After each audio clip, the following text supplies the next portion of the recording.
Wait, was I muted that whole time? Was I muted? I don't know. I'm not muted now. Hello, hello, hello, hello. Wow, where'd my fancy transitions go? Where'd my transitions go? Transitions, where'd my fancy transitions go? There we go. There we go. I got my fancy transmission. Oh, that one's still borked. That one works. Cool. Hi, how's everyone doing today? It's, I gotta turn my light on. It's time for me to turn my light on so we can actually get the proper lighting in here. There we go. Okay, how's everyone? It's PRUSA Day. It's PRUSA Core 1 Day. It's just time. It's just time. Why is this so zoomed in? Oh, because I recorded stuff, that's right. It is time. It's PRUSA Core 1 time. Look, it's here. It exists. It exists. PRUSA has an enclosed Core XY. Welcome to like 3 years ago. No intro. Yeah, we're going right into it today. We are going right into it. Bearded Bucket, cheers for the gifted community membership. Remember, the best way to support the channel is to gift memberships to others. But yeah, we're doing the Core 1 today. I guess I might as well start with the usual YouTube disclosure. PRUSA was kind enough to send this kit over for testing and evaluation. I'm not being paid for this. Words and opinions are my own. I haven't signed any contract or anything.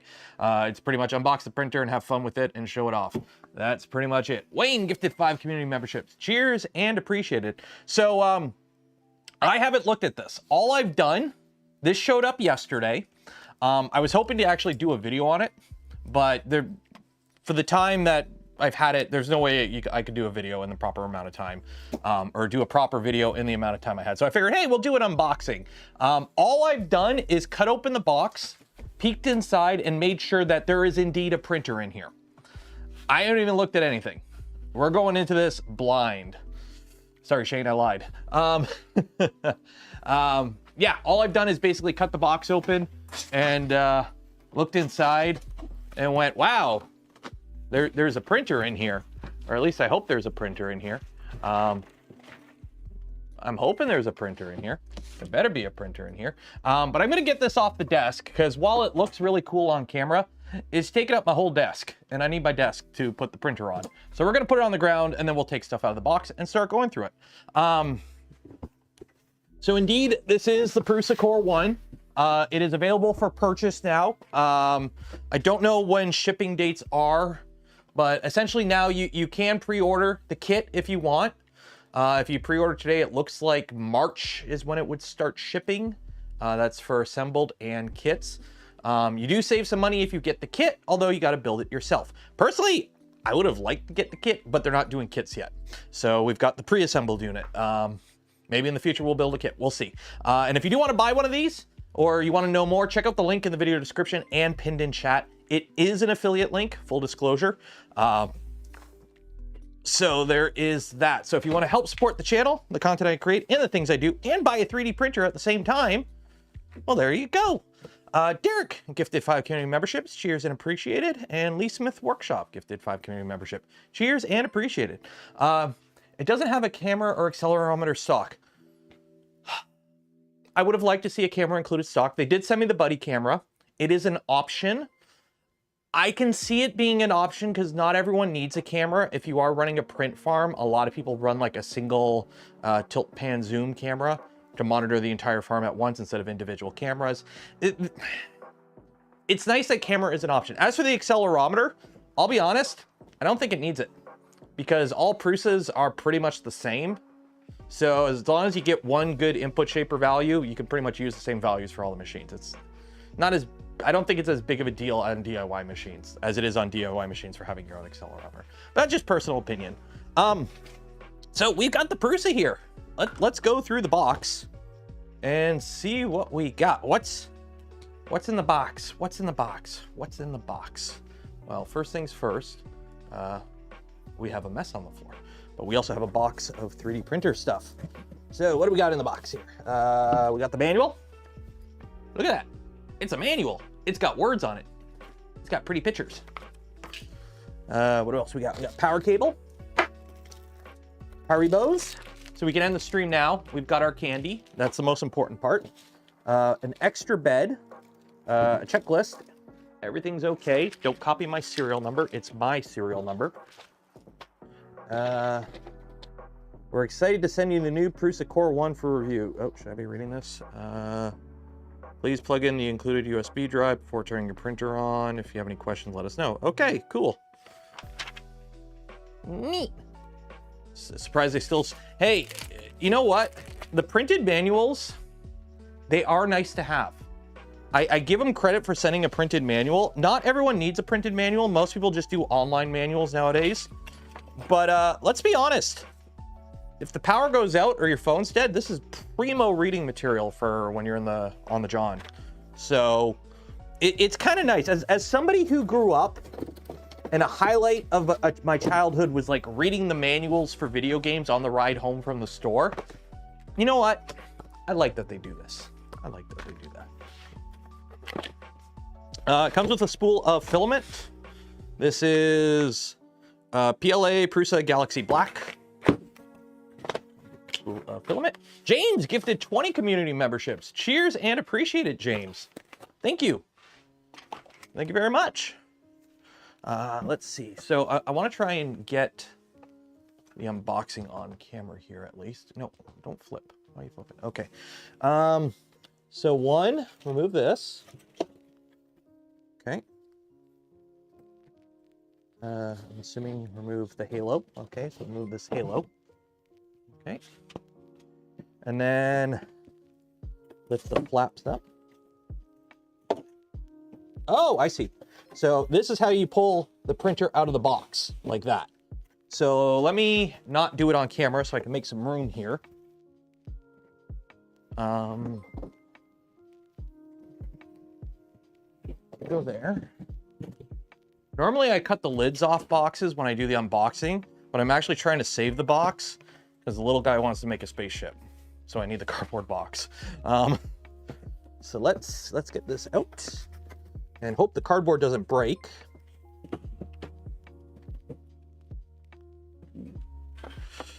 Okay. And tilt it up. It does have cardboard on the other side too to protect it. And then I think we just, yeah, open up the cardboard box. It just opens up. Some stuff there. Oh. SD card.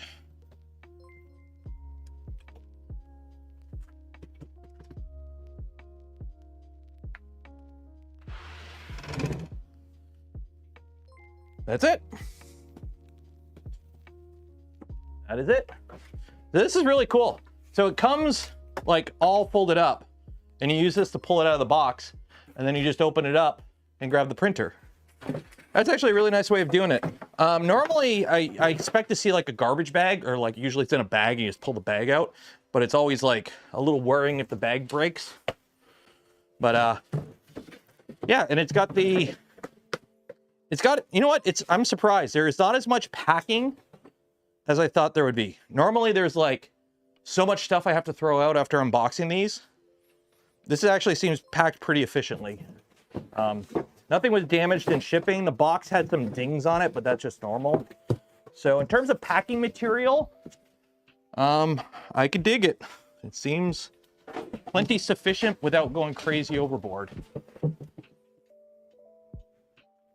Okay, so this is the Core 1. Behold, the Core 1. Trogdor gifted 5 community memberships. Andy gifted $20. Cheers and appreciated. Hey now, Core 1. Hell yeah. Hell yeah, brother. That's just going to keep popping up for a while, I think. Are these... Yeah, this is a peel. This is tape. Okay, I'm sorry, this is going to bug me if I don't get rid of it right now, because it's clashing with the colors. It's clashing with the colors. I'm gonna peel this. Gotta peel it. Gotta peel it. I gotta do the peel. I gotta do the peel. We gotta have it looking good. Remember, we don't care about how it functions. All we care that it looks good. And part of that is not having. Oh no! I guess that kind of makes sense. I have to take out all the stupid plugs to peel off the extra. There we go. Yeah. This is gonna bug me. That is gonna bug me. We've got a built-in spool holder already. What else do we got? That seems about it. One second. We need to confirm something before we get too far in the assembly. Modern printers, as the 3D printing market matures and more people get into 3D printing, the amount of testing that we have to do with our machines increases. Before, nobody really cared about ABS. Now we need to ensure prints can do ABS. We can ensure they make flexibles. One of the newest tests you have to do is the Uncle Jesse test, which, let's see here. Why is the door not opening? We got tape on the door? I think we got tape on the door. There we go. So we got to do the Uncle Jesse test, which involves doing that. Okay, we're good. We're good. Printer's good. Buy it. Link in the description, affiliate link, buy it now. Printer's good. Calling it now. So many unboxing videos today. Yes, for the, where is my prop? Uh-oh. I need my prop. Oh, here it is. For the tinfoil hat inclined, it's called an embargo. Usually when there's a release of a new product, reviewers are told, please do not post content before a certain date and time, because it takes time for the printers to ship, or the product to ship, and companies don't want like people trying to rush out reviews to get the first one done, because of the way YouTube works with, you know, view counts and whatnot. So anyways, there was an embargo today. It lifted at 11 a.m. Eastern, so that's why you're seeing all PRUSA content today, because that's when the embargo lifted. The end. Okay. So what do we got in here? Got some PRUSA tools.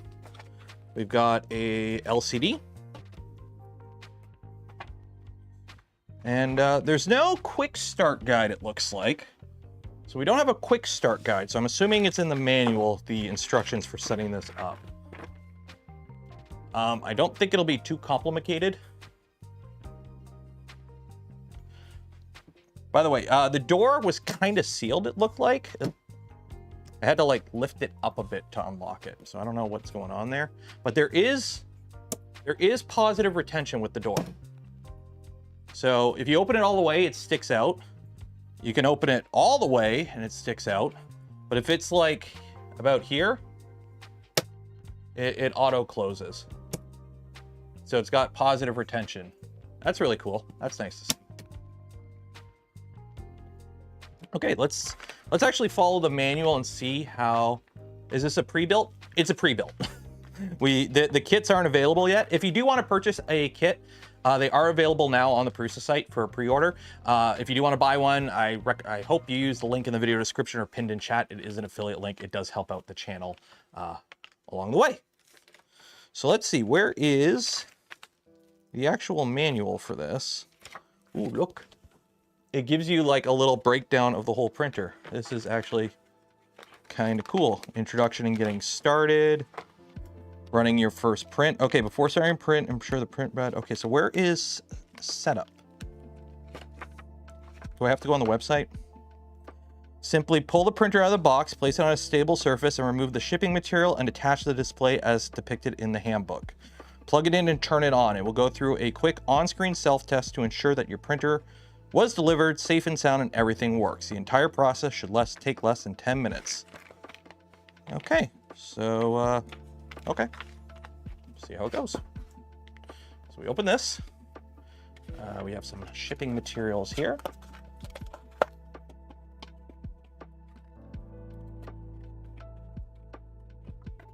I have a USB cable here that is plugged in. So my unit, full disclosure, does come with some goodies. And one of the goodies they sent is the buddy camera.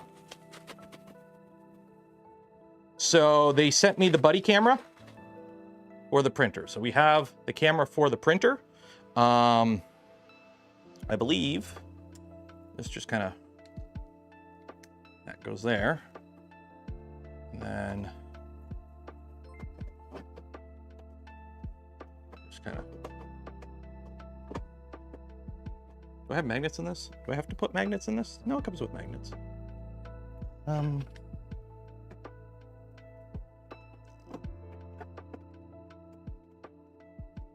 There we go. It's just magnetic. It just sticks up there. because the whole frame is metal, right? I'm gonna have to play around with getting it to sit right.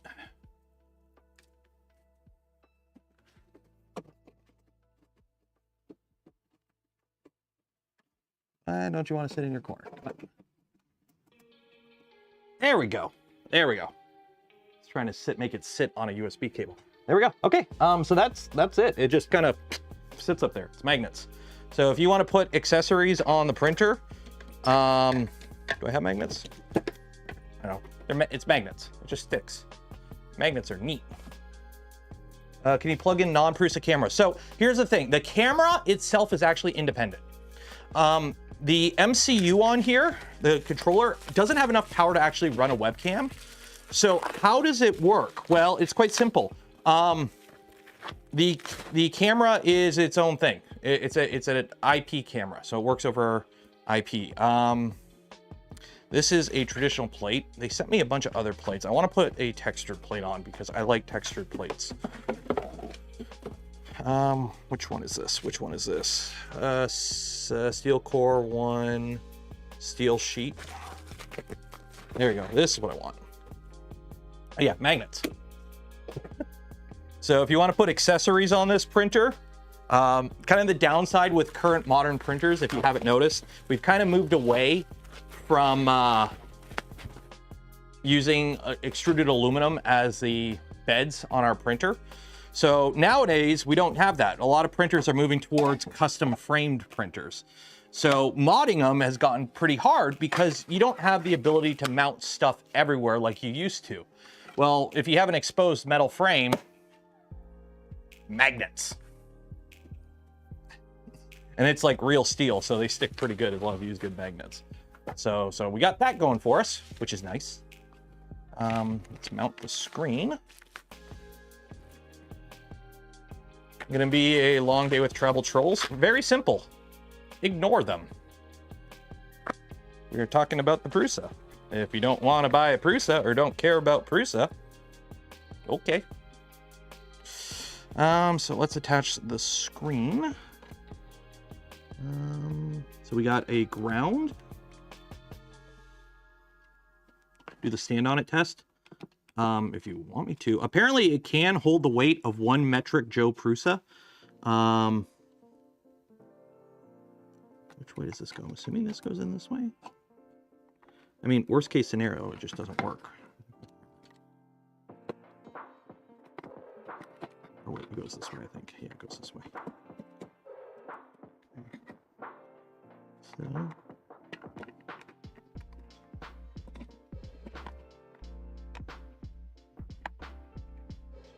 plugs in there. The ground plugs in there. And then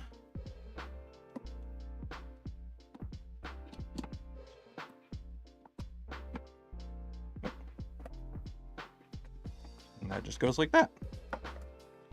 I think you can tighten it from behind. I don't know how to get at it. Let me see here. I think you can tighten those screws from behind probably. Yeah, you can get at it from behind. I'll do that later. Because for now, we're gonna plug it in. We're getting right into this. I want to get this printing. I want to get this doing 3D printing stuff. We'll do the faffing about after. So, there we go. Okay, so I believe everything is good. We have movement on the tool head. So we're good there. Okay, let's plug it in.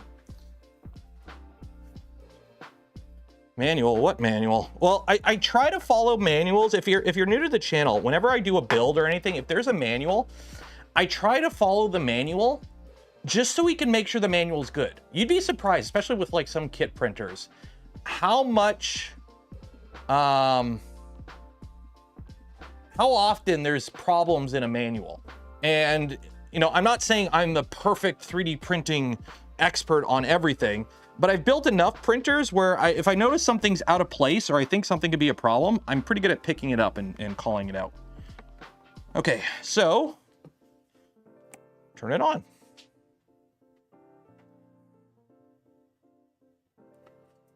Original PRUSA.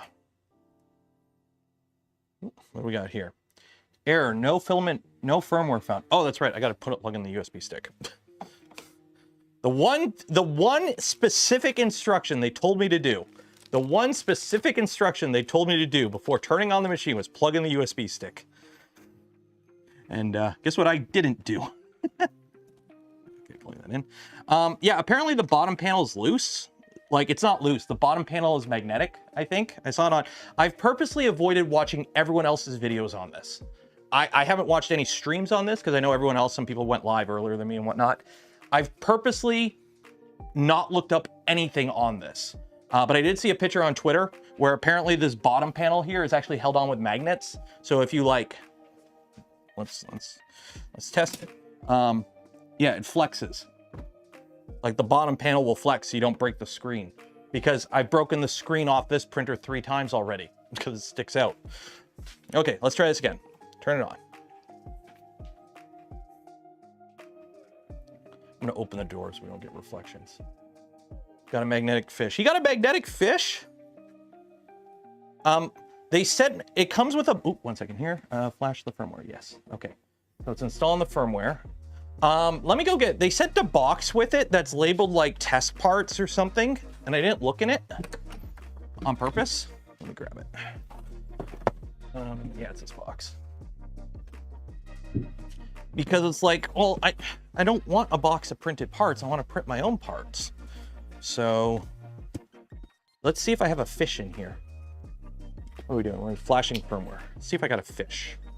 If I have a fish, I'll be super happy. I want to fish. I want to fish. Did I get a fish? Am I cool enough to get a fish?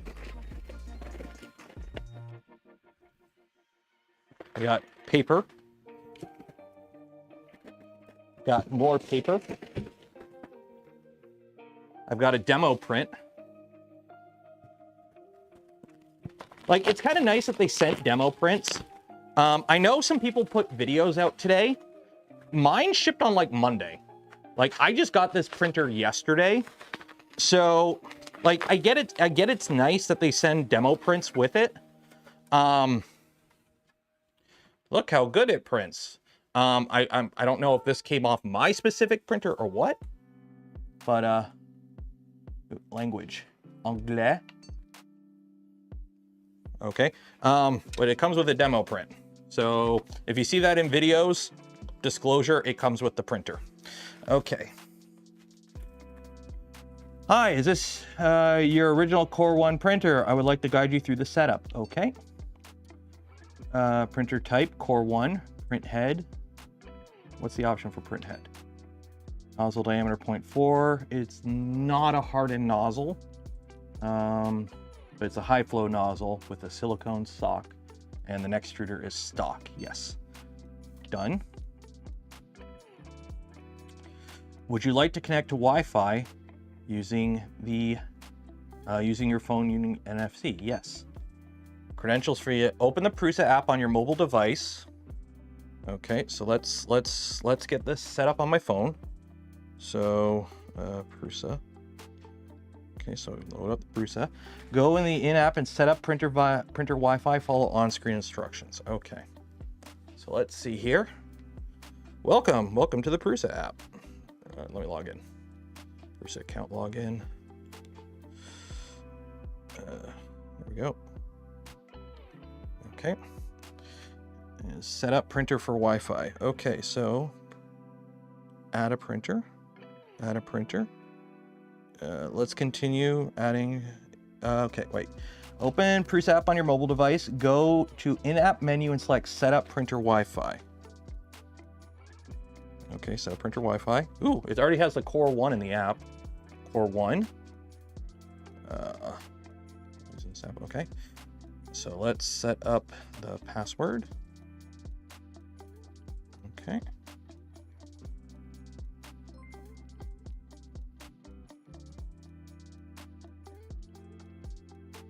Wait, no, that's not the second here.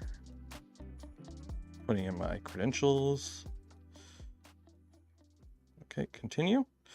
Send via NFC. Okay. So apparently there's an NFC thing on the back of the printer. Sending settings. Okay, there you go. Connected to the app. Oop. Connected to the app. Okay, credentials, Wi-Fi credentials loaded via NFC. Apply credentials. Okay. Connecting to Wi-Fi.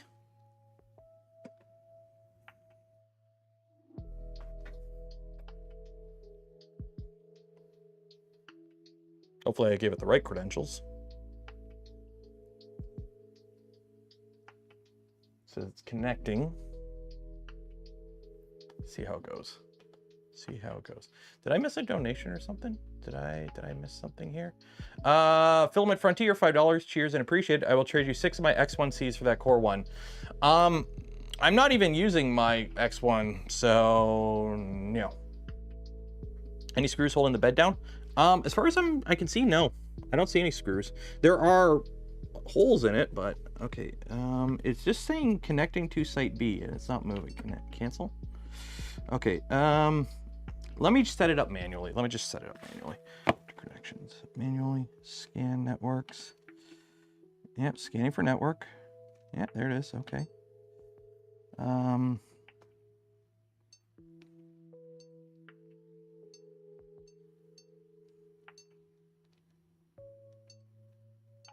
Okay, let me. There we go. Wait 1 second. There we go.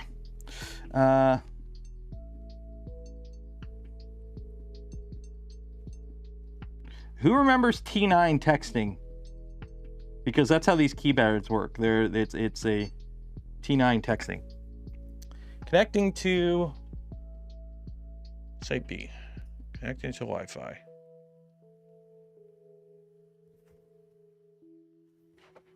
There we go. Successfully connected. Cool. Okay. So maybe I just typed it in wrong on my phone. Set up PRUSA Connect. Yep. Registering printer to PRUSA Connect.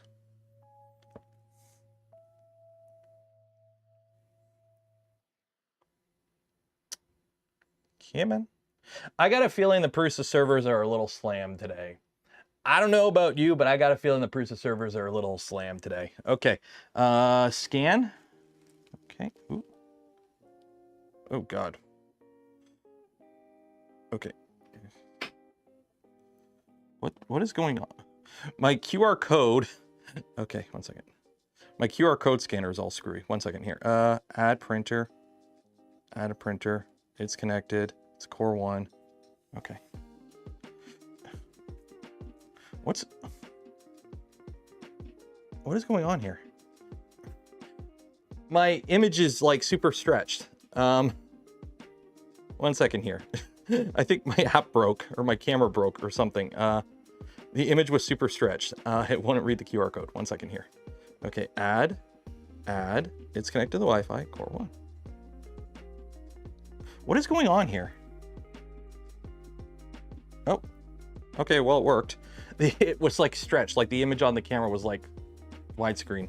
Okay, what are we gonna call this printer? Core 1.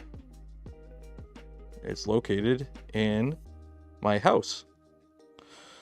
Finish. Printer successfully added. Okay, view printers.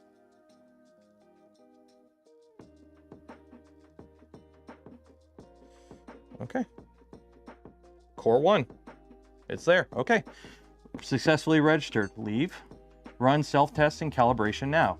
Yes. Before you continue, make sure the print sheet is installed on the heat bed. It is. Okay. Ooh. That fan is doing fan stuff. I can hear it. Can you hear the fan? I can hear the fan. That was loud. That was loud. Okay, now it's more reasonable. So again, this has the better cooling fan that the newer printer comes with, the new Mark IV S. So the fan on this is on the back.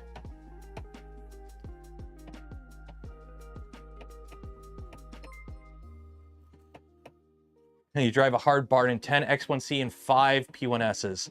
5 Find me like a whole bunch of 4090s and we'll talk. I've been starting to play around with AI stuff, and I kind of want to build a local LLM rig. So I've been playing around with the AI, running a local LLM lately, and I'm having fun.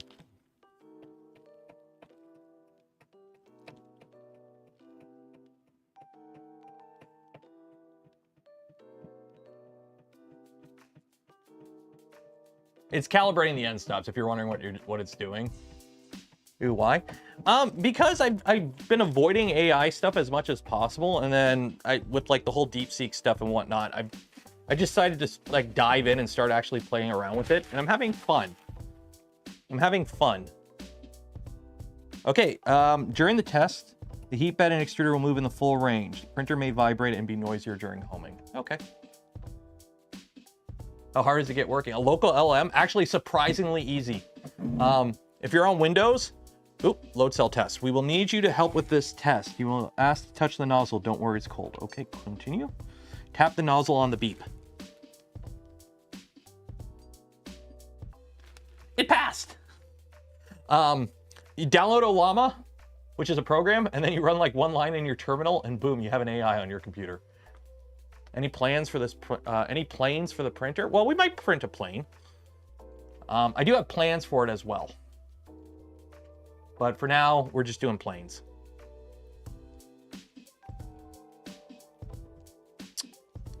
Okay. Oh, it's testing the load cell. DeepSeek distilled 7B parameters running an Android phone, 1 token per second. My 3090 will do the 32B distilled one. R132B at like 30 tokens a second. It's actually pretty cool.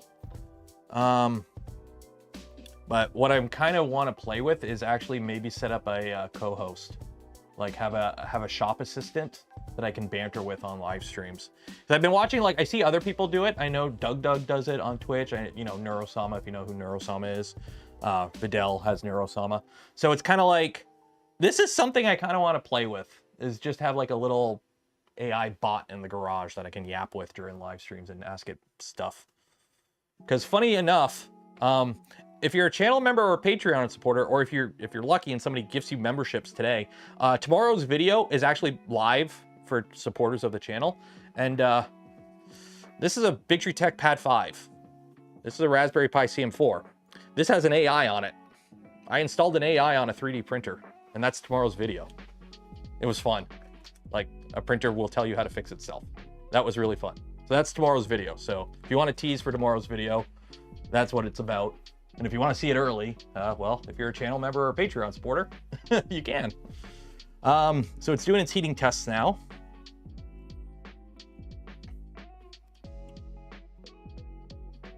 Already seen it was? Yeah. You already posted it? Well, I mean, I posted it for channel members. It's doing the heater test right now, so it's taking a second. No, but oh, everyone say hi, David. David's in chat.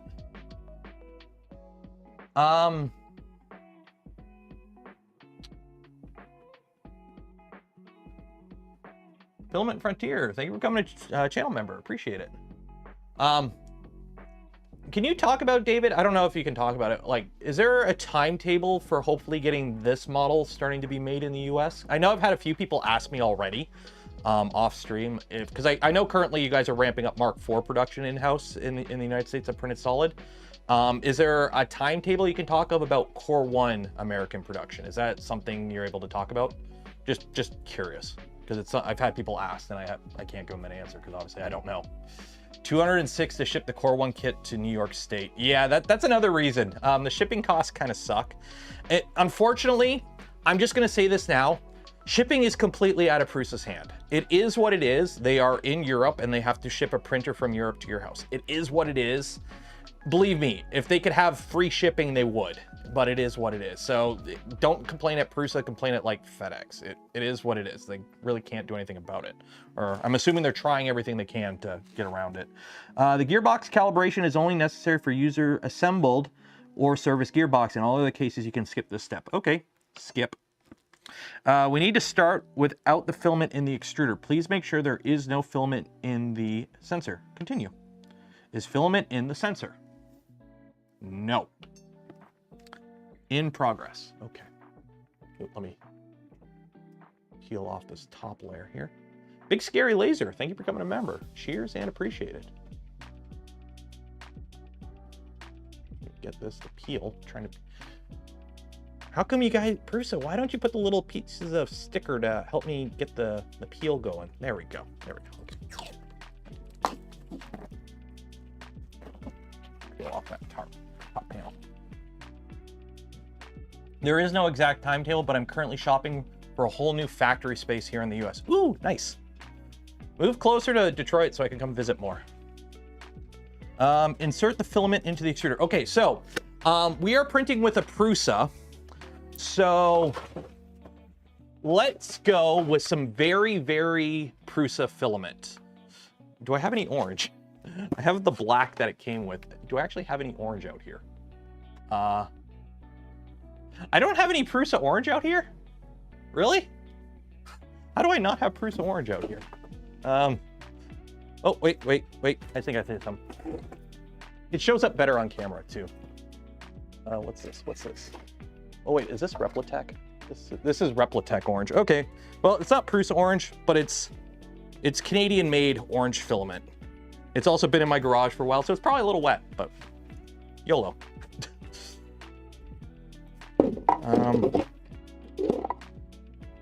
Oh no! The spool is a standard spool. Okay, let me run inside quick and grab a spool of PRUSA orange, just to make it work. One second. I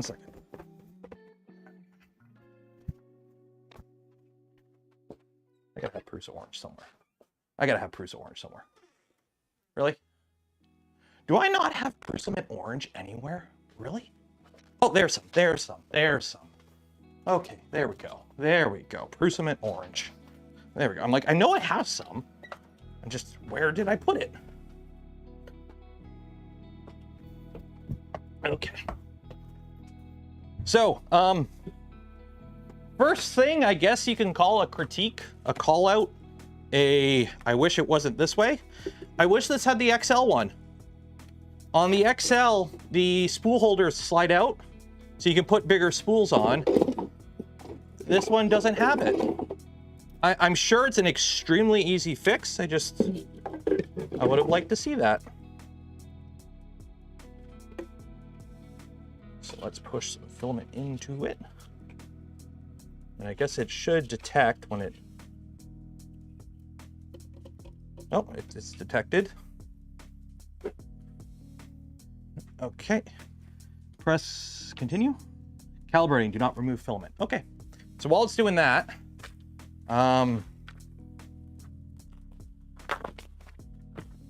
use no name tangled. What do we got here? What's this?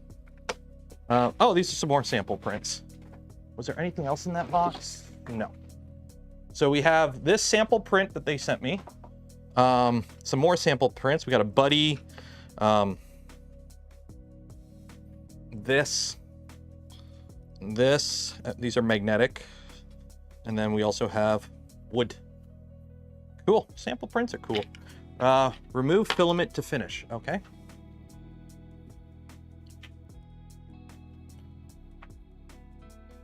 Happy printing. Continue. Okay, so let's load filament. Okay, so it's loading filament. Do not throw away parts inside.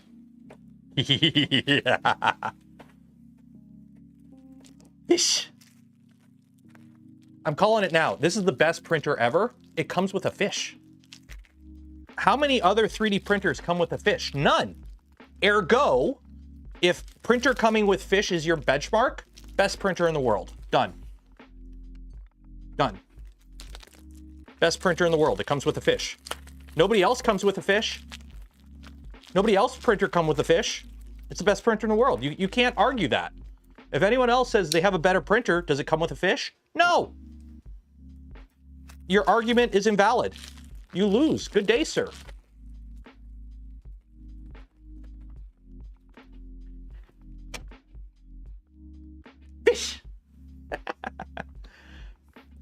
I'm assuming this is only like you send it out promotionally to like content creators and people who got review units. If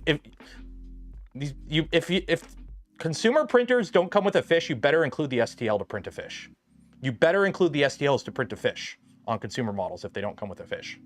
I'm saying this now. You better have an STL for a fish on the consumer models. It has. I've already declared it's the best printer ever because it ships with a fish. So if people buy the printer and it doesn't come with a fish, I'm gonna look like a fool. We can't. We got to fix this now.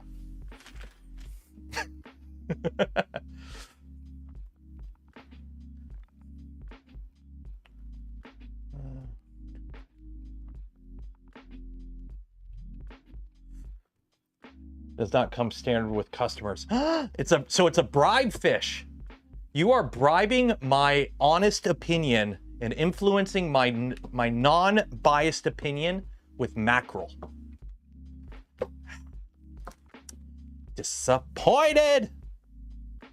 So the plan is we're gonna do a demo print just with something on the card, and then after the demo print finishes, we'll slice something and go on with that. So, ooh, it actually spit out the filament. Cool. Okay. So is the color correct? Yes, that is orange.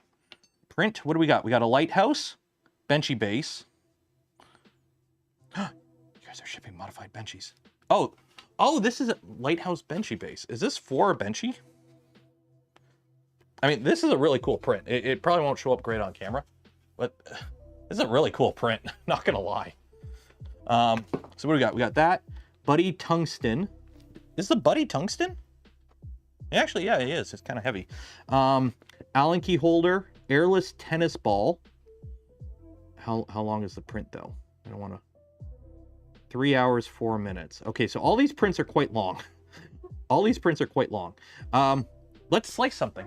Let's slice something. Because ain't nobody got time for that. So apparently, register. Yes.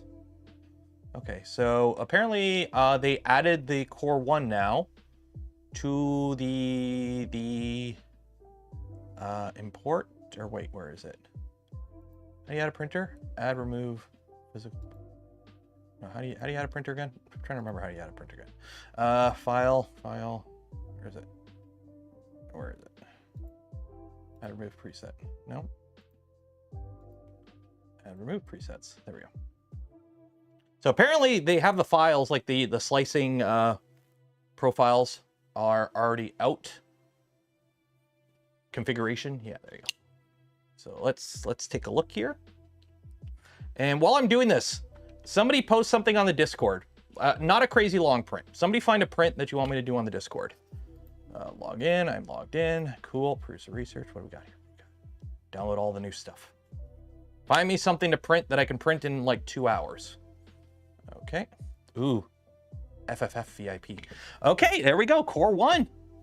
So we have the high flow 0.4 nozzle. Next. High flow. We don't have that. Don't have that. Don't have that. All. Finish. Cool. Hopefully none of that VIP stuff wasn't public. I didn't sign up for anything. Okay, so we got PRUSA Pla. And now we need to print something. So what do you guys want me to print? What do you want me to print? We have print in place box robot. Oh, that's cool. Print in place box robot. 50 millimeters, 40 millimeters. Let's go with, let's just do the little guy here. Download, 40 mil. Okay.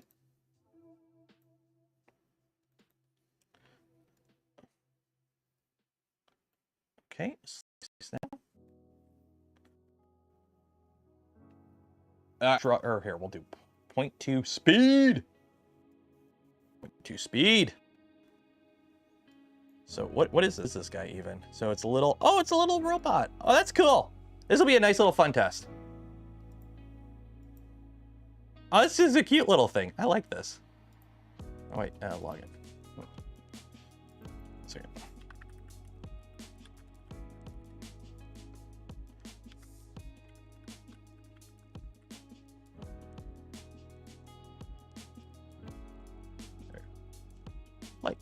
That is cute. That is cute. You better not be some form of like stealth marketing campaign. Okay, so this is a 2-hour print, or actually an hour and a half it looks like. Send to connect. Core 1. Set printer ready and print.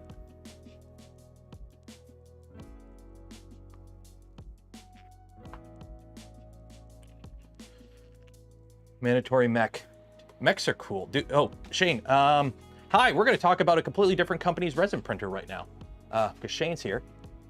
The Elegoo Saturn we unboxed on Tuesday stream.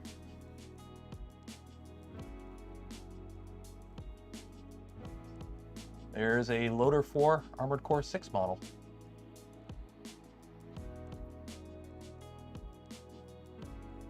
Came out really good. I'm actually really impressed with it. Resin's one of those things where I don't like doing a lot of resin, but then I do a lot of resin. Oh, apparently there was a firmware update that I didn't hit update for. So, cool. Let's see if I can get this set up here so we can actually watch the print. Good old PRUSA.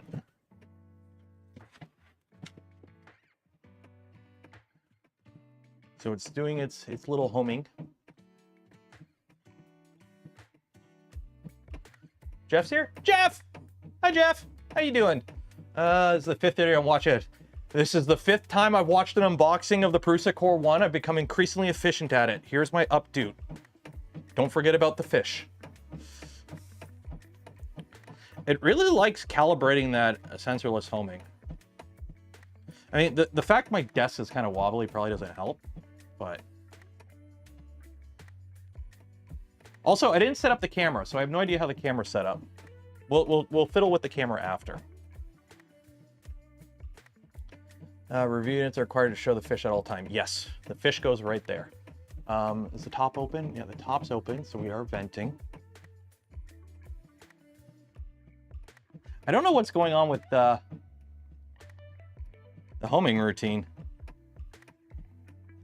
I mean, technically it asked me to update the firmware when I started the print. So I don't know if there's like a little recalibrating home. Printer may vibrate or be noisier. It takes a moment. I know. Well, it is a first print too, so maybe it's gotta tune it. Maybe. All my hopes are on being one of the YouTubers that actually tests the chamber. Can it really hit 55C? When the stream ends, I will button it all up. I'll throw one of my thermistors in there and we'll see what we get. Only takes a bit longer before the first print. Okay, that makes sense.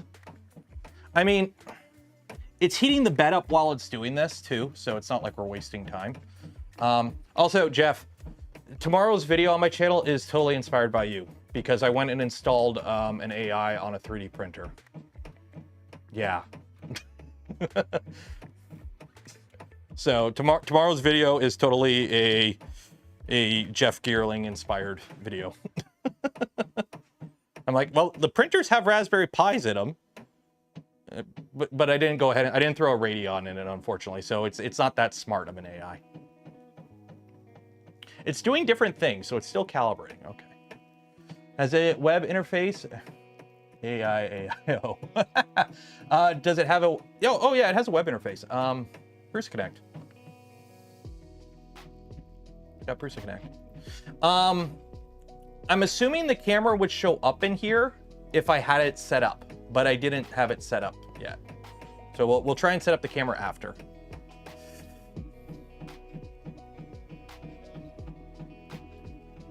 Jeff Geerling made me do it shirt. Well, what was actually funny is me realizing after going through pretty much all my DIY printers, they're all on Raspberry Pi 3s. Pretty much every Voron I have is on a Raspberry Pi 3 or a Raspberry Pi 0. There we go, it's done. Connect is cloud-based. Yes, but you don't need it. PRUSA also has PRUSA Link, which is entirely locally hosted. So you could run PRUSA Link entirely on your LAN, But if you want to use PRUSA Connect, it gives you cloud. So it's an optional service. Need to get me up to Canada again. I mean, I live south of Detroit, so it's not too far. Okay, one second. I'm gonna move my light here, so hopefully it doesn't blow out the camera as much. There we go.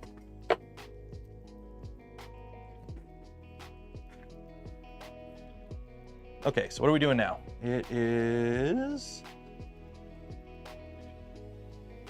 It's trying to keep the chamber at 20 Celsius. That's what it's saying. And the bed is doing bed stuff. Okay. Can you put clipper on it?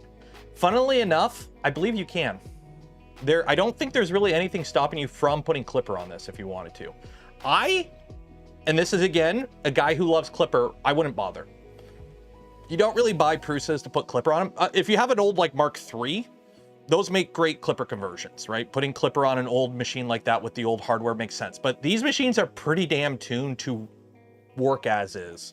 So it'd be kind of a waste to put clipper on here, I believe, in my opinion. Although they did open source the flex arm here, the mount for the flex arm, they open sourced it. Like they released a CAD for it. So if anyone else is doing, like, especially with the Vorons, because we're all doing umbilicals now, because we're all going with tool head boards. I'm waiting for somebody to make these umbilicals, like make kits for them. It'd be really nice too. Jared, yeah, Jared came by. I mean, you're in St. Louis, so if I'm ever down for visiting Gloop, because I do have a printer I'm building for Gloop that I got to get to Andrew somehow. I'll hit you up if I'm in the area. PRUSA's firmware is quite good. Yeah, that's the thing. Like you buy a PRUSA because it just works, and you know, like, I mean, my brother in Christ, they put out firmware updates for the Mark II still. We are a little bit beyond the Mark II, and they're still putting out firmware updates for the Mark II. So, don't open the door with the switch active when the printer is paused. Don't open the door with the switch active when the printer is paused. So don't pause a print and open the door. Is that what you're saying there? Is there a bug or something? How well do Vorons run on a Pi 0? 02. I would do 02. A Pi 01 can technically work just fine, but like printer by itself, no webcam, no fancy, like it can't even run input shaping, but it can actually run the printer. If you want to use webcams and input shaping, you need at least a Pi 2, because remember, a Pi 02 is essentially a Pi 3B or 3A, just in a smaller form factor. So, yes, the printer will self-destruct. Oh no! Actually, what I'm going to do, correct, it's a bug, it crashes the machine. Okay, well, it's a good thing these aren't public yet. Well, they're here, I'm going to modding you, add as a moderator. Standard moderator, just so I can see. Jeff, because he's very important on YouTube, he's VIP'd, because he's, what is it called? Verified? So his name shows up with the outline, but other people, like, the one thing I like about Twitch is on Twitch, you can VIP people. So you can, like, their name is a different color in chat. YouTube doesn't have that. So I use moderators as my VIPs, essentially.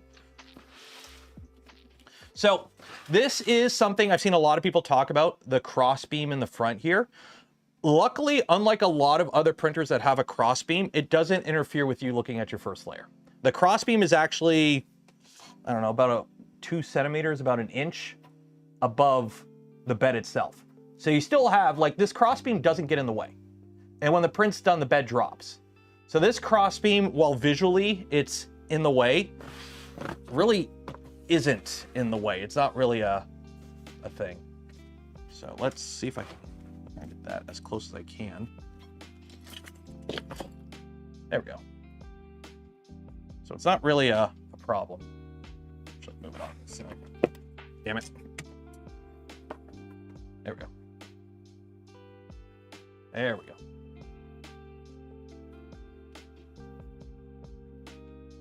Steve's here. Hi, Steve. The door has an open-close sensor switch. Well, I'm leaving it open for now.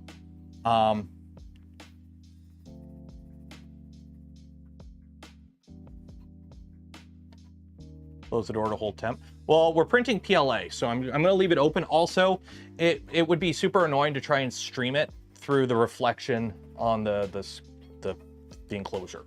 So I'm leaving the door open for two reasons. One, it's PLA, and it, you know, yes, it has enough venting, and you don't really need to close the door for PLA on this machine. But two, mostly just for user visual experience. We want you guys having the, you know, I want you to see the most you can, kind of thing. Overhead camera, can't really see anything. Got to run for a bit. Good to see the things already running. Oh yeah, setup on this was easy. Take it out of the box, plug the screen in, let it do its self-test, off you go. Make sure you put the memory card in though right away. You need to gotta plug the thumbstick in before you turn it on. Otherwise it's got no firmware. But take care. Randy, gifted 10 community memberships. Cheers and appreciated. See how the official camera works. I'm gonna set it up after this print ends, unfortunately. This print's gonna take a bit, I think an hour and a half. I don't think I can set up the camera while it's printing. I don't think I can. The blinky light, the light's not, well, it is blinking. That's the light telling you the heater's on. Yes, this has the neck extruder. This is the neck extruder. The tool head functionally is pretty much the exact same tool head as in the Mark IV's. It's just stuff's rearranged. For example, the big, the 50-20 fan is on the back of it because it's a Core XY. You can mount stuff differently.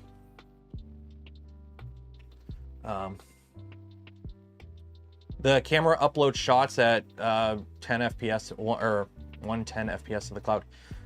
Here's the thing, I'll be honest, I don't care about camera quality. As long as the image is clear enough and it's up to date, I really don't care about frame rate when it comes to a monitoring camera. Because literally all it needs to do is for me to go, we're good? Okay, we're good. I'm not making spaghetti. If you want to have a good camera for internet points, for like making time lapses, you're running a dedicated camera. No real cameras. The only camera on a printer that actually impressed me lately, no joke, is the camera on the Elegoo Saturn IV Ultra resin machine, because it actually hits, it's a 1080p 30 FPS camera and it is butter smooth. So yeah. My Octoprint setup can go 1080p and stream it to 4K in the living room. Well, there you go. The camera in here, you have to remember, is an IP camera. It's just it's over IP. It doesn't actually talk to the printer, the camera. Although I think it does talk to it for setting it up, but the camera itself is its own thing because the MCU on here is just an STM32. It doesn't have enough power to actually run a camera. So unlike Clipper, you can't just plug in a webcam and be off you go. An aftermarket active heater, at least a bento box, like fans succulent the year earlier. Actually, it wouldn't be too hard to add a bento box thing. You already have, you can see the exhaust fans at the back. It wouldn't be hard to add an intake. Like, it wouldn't be too hard to make those exhausts or an intake in the bottom and just loop it. Like, it is sheet metal. Hole saws exist. I personally wouldn't bother with putting an active heater in here, but a bento box type thing would probably be really good. The only downside is the fact that they made this thing too damn efficient. There's really, if you look, the sides are bumped in, and even the back, there's not a lot of dead room in this machine, which is really good because think about it. This does have a chamber heater. It's called the bed, so it is dumping heat into the system. So by pumping in the walls of the printer, like bringing everything in and basically minimizing as much internal volume as possible, it allows it to be more efficient with heating it up, essentially. So it allows it to basically not need as much heating element to heat up empty space, essentially. Is the hot end fan missing 2 screws? I don't know if it's missing. It just doesn't have 2 screws there. Do they need to be there? I don't think so.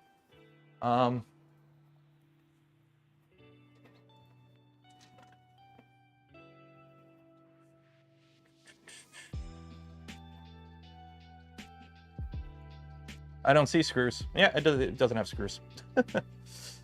Hey, Sanity. I never cleaned the bed or put anything on the bed, so hopefully it sticks. How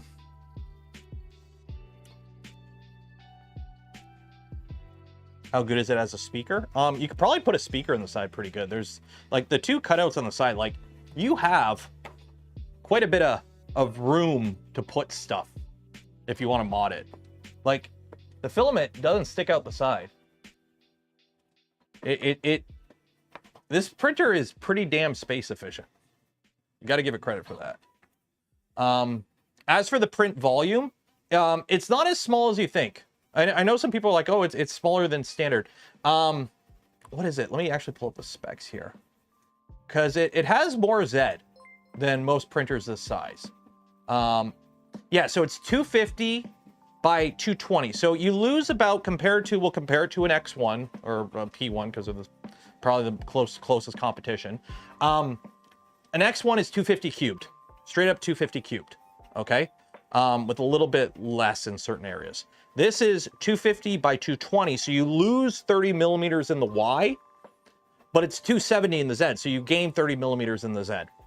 So technically you have the same volume, you just have more this way and slightly less this way. So depending on what you're printing, I mean, a 230 printer, like think about it, the most commonly sold printer over the last decade is an Ender 3. And that's what, 230 cubed, or 230 by 230 by 250 or whatever. Most things that people print will fit on this printer, no problem. Yeah, you're not printing a Mandalorian helmet in one go, but there are better ways to print stuff like that. Alex gifted $10. Cheers and appreciate. Do you think PRUSA will release a Core 1 Mini? I don't know. It depends on how easily they can cost it down. Because the problem is, the entry level for 3D printers, like if you're getting into 3D printing and you're cheap, essentially you have to beat the A1. You have to beat the Bamboo A1. That's like the biggest, like, you have to either be cheaper than it or better than it for it to be competitive. Because most people just look at price, let's be honest. So the Mini is kind of expensive for what it is. And the Mini is like, in my opinion, really needs an update. It's like 5 years old now. The Mini is really out of date. It's not a bad printer. It's a printer from 5 years ago. Yeah, it's had some updates, but it's still a 5-year-old design essentially. So a Core Mini, I don't know how a Core Mini would work. I don't know if this production method, because this is pretty price comparable. If you think about it, if you compare it to like an X1, in USD, it's $1,200 assembled, or $950 if you buy the kit, plus shipping.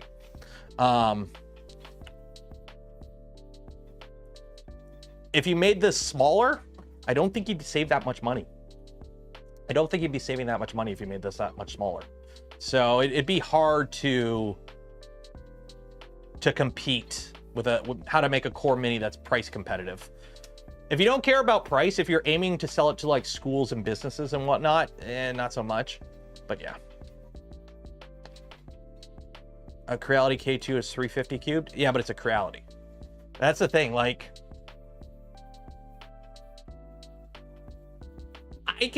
there's a reason I have a PRUSA affiliate link, because I feel confident that the machines that they sell, I haven't played with it. If you know me, I don't really do affiliate links that often, right, with companies, because I view it as kind of an endorsement personally. So if I have an affiliate link for something, that's me going, yep, go ahead, buy it. I give it my thumbs up. PRUSA is one of the few companies where I go, even if, it might not be the right printer for you, they don't make bad printers, in my opinion. So, and they support them for a long time. And if something's wrong with them, they'll make it right. So it's kind of like, yeah, I got no problem doing it. So if you do want to buy one of these, check out the link in the description or pinned in chat. It's an affiliate link. Help out the channel. I wish it's cheaper to get PRUSA printers in Canada. Watching today, driving north on the 400. Oof. I got to drive up. Monday's going to suck. I got to drive all the way to downtown Toronto to go get a visa. It's going to suck.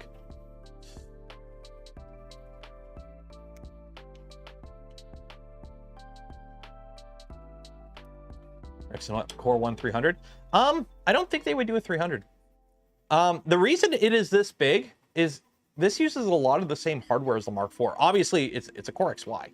Obviously, this is not a Mark IV. But it's the same bed from a Mark IV. It's the same rails as a Mark IV. It's a lot of Mark IV part spin parts in here. It's kind of like on a Voron.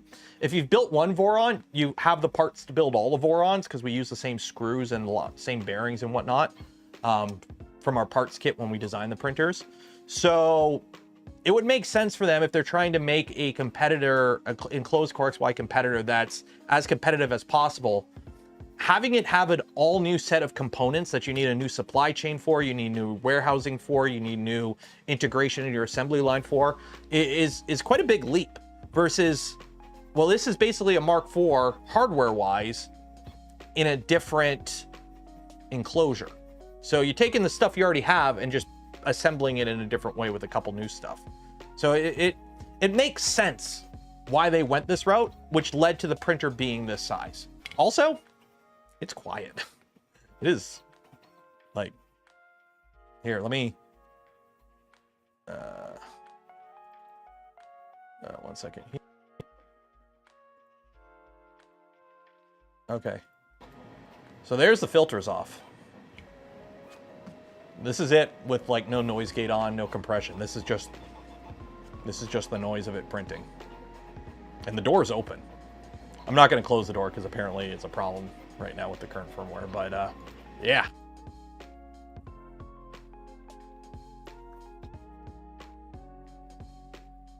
Yeah, if you use the same bed, like a bigger machine would basically be one of the use the chiplet bed that the XL uses, and I don't think that bed is that cheap.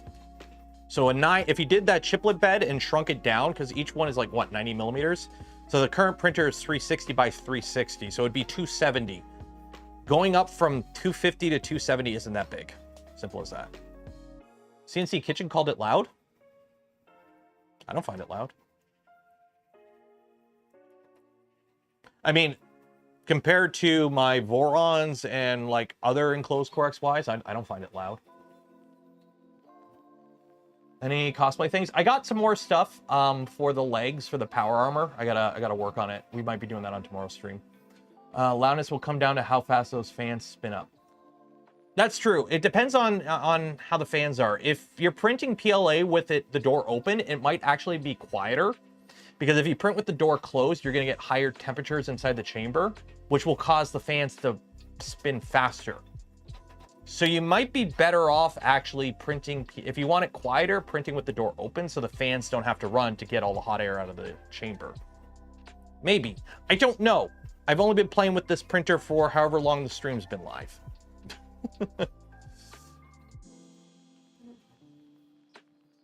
Yeah, CNC Kitchen has a printer with a VZBot. Yeah, a VZBot, a Pantheon. I don't know if he has a Magneto. The problem is a lot of these modern enclosed printers have current air fans, and they're just loud. So here's the thing. I really don't care about printer noise that much because they're all in my garage.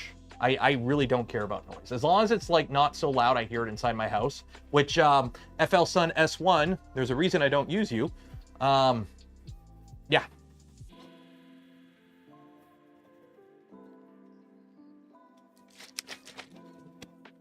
Is the door removable? It is. You can take the door off. You can flip the door around, so you can have it open the other way if you wanted.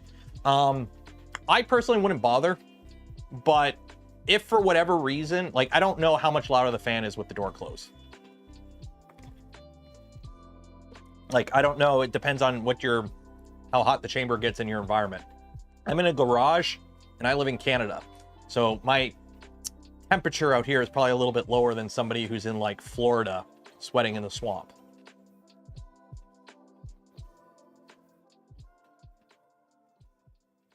I don't want to close the door because if I close the door, you won't be able to see it printing.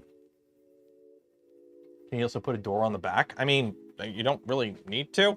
There's fans exhausting. What you may want to do is a trick that the Pantheon uses is you put a filter over the fan. And the filter is not so much to filter particulates out of the printer, because it's just a filter. Like this has a filter. This has an exhaust system, the same as this, where it's got two fans that suck air out of the chamber and just blow it out. And that way the chamber doesn't get too hot for printing certain materials. So what you can do is if you put a filter in the back, essentially the filter just gives it static pressure. So when you're printing a material like ABS, it just prevents a lot of the heat from accidentally escaping. But when the fans kick on, the fans can forcefully push the air out. So it kind of acts like a flappy valve, like a one-way valve kind of thing. Is the top sides riveted? Are you talking about the panels? Yeah, they have the little plastic rivets to hold the panels in. Assembly wise, they are screwed together. Like, as far as I understand, like, you can build this as a kit. So there's nothing, when it comes to the frame, I don't think there's anything permanently assembled on this. I think you can strip this machine down pretty much to bare bones if you wanted to, without any special tools, I believe. So. Oh yeah, and don't forget, I think I forgot at the beginning of the stream, every stream we give away a spool of filament from Polymaker. Link in the video description, enter for your chance. We'll do the draw at the end of stream. And also, buy some gamer subs. Use code Canuck, save 10% on your order. Ooh.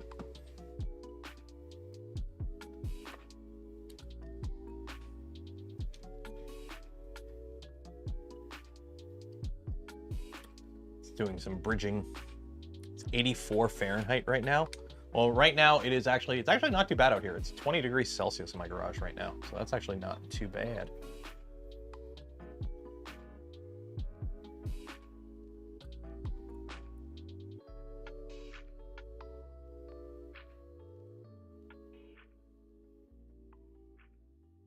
Yeah, like Uncle Jesse's playing with his. So you can see it's 270 on the Z, so you can actually print some stuff that you can't print on a lot of other machines just because you do have that extra headroom. It's one of the first things I realized when I got into 3D printing back when I had my Monoprice Select Mini, which was 120 millimeters cubed. It's kind of better to not have a cubed print volume because I found a lot, especially on the smaller machines that are more restricted, you run out of Z before you run out of XY on a lot of models. Like I realized you had to scale down a lot of models in the Z before the XY. So, will I get my hands on a kit? If they send me a kit, I'll build one. Simple as that. And I would love to build a kit. Saying the Core 1 kit build should be a little bit quicker than a Mark IV. That'd be nice.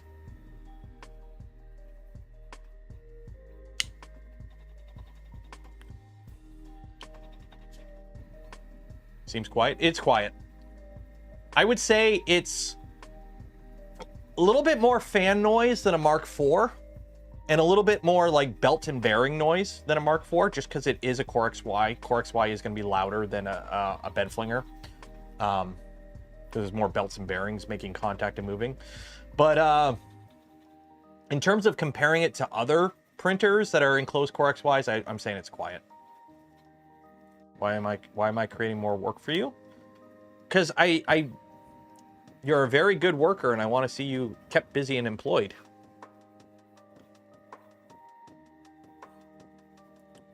Can Clipper be installed on it? It's got an STM32 processor, so yes. I personally wouldn't bother, though, because it works fine with the stock. What do you get from adding Clipper to this machine? Like, if you're running this machine stock with Clipper, I don't really see a point to it, personally. For the price of this machine, if you want a Clipper and enclosed Core XY, build a Voron.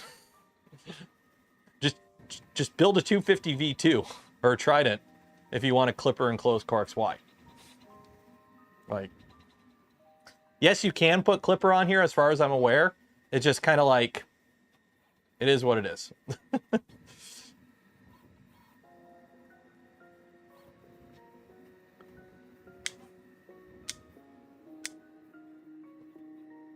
Cloud Strife, I don't know if you tried to link something, but I don't see a...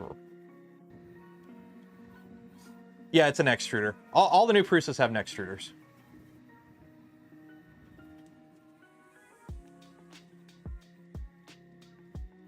PRUSA does sell. I mean, technically, PRUSA is a Voron seller because they own Printed Solid, and you can buy Voron kits through Printed Solid. So PRUSA does sell Vorons, technically. So this isn't the first PRUSA enclosed Core XY.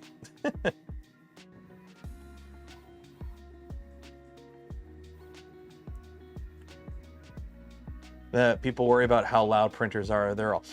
As somebody who worked in a mold shop, these are CNCs. The fact that they're as quiet as they even are is a good thing. There was a period where we went from very loud machines because of motor noise to everything got really quiet around when like the Mark III came out with the 2130s, and it, you know, was all like, because that's when I got into 3D printing. It was like, look how quiet these are. And then everyone started throwing freaking blowy matrons and leaf blowers in their printers to get more cooling, and the printers got loud again. So there was like a nice little period for a couple of years where it was all about having quick, quiet printers, and then we all got loud again because everyone's like, yeah, more fan and faster. And unfortunately, when it's a machine and it moves fast, fast machines tend to be loud, especially when they're built like 3D printers, because these aren't like cast iron frames like CNCs are. More proof that PRUSA controls Voron design. I mean, you said it, not me. CPAP, yeah, CPAP.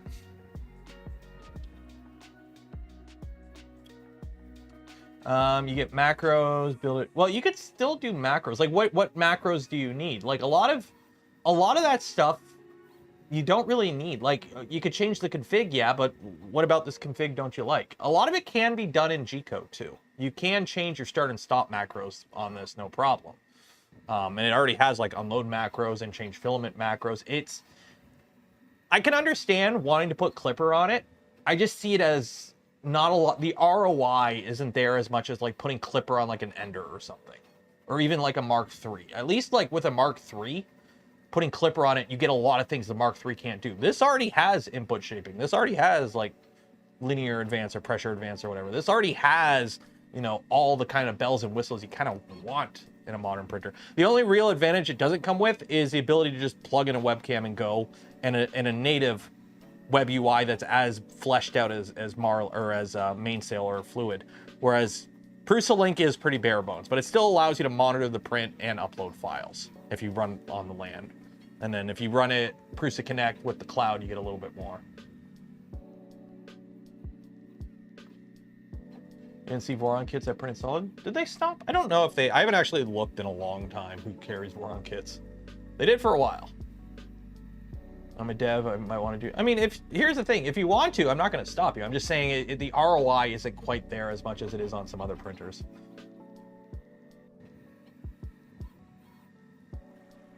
But what are we at? We're at 26%. This model has a bunch of overhangs. That's what it's doing right now. It's got a bunch of overhangs that it's doing.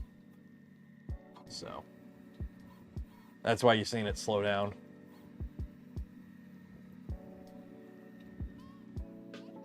Yeah, like it's got all this internal geometry stuff here.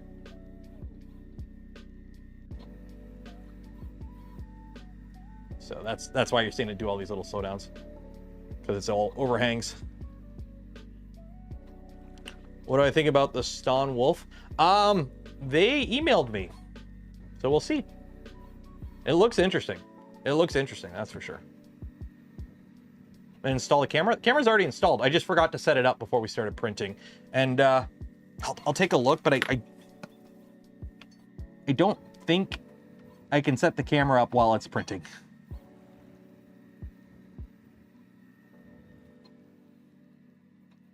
Yeah, I don't think you could set the print camera up while it's printing. So, yeah. Like, the screen is still loose because I didn't flip it over to put the screen on. So, when this print's done, I'll tilt it over. I'll tighten the screen down so the screen's tight. And then we'll set up the camera. And then I'll start another print. So.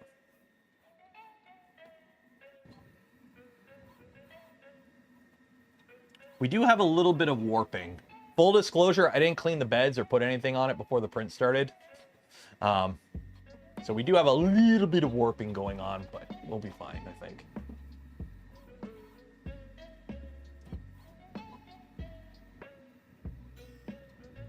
We'll be fine, hopefully.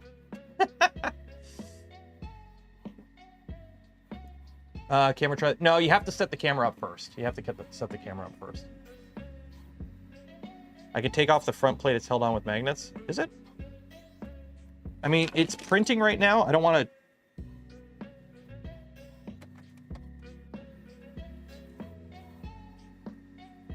I mean, I can move it. Yeah, I'll fiddle with it later. It's printing right now. I don't want to mess with it. Scan a code from your phone. At least that's what CNC Kitchen did. Okay. I'm wondering, like, the people that actually put out videos on it today, I'm wondering when they got their printers.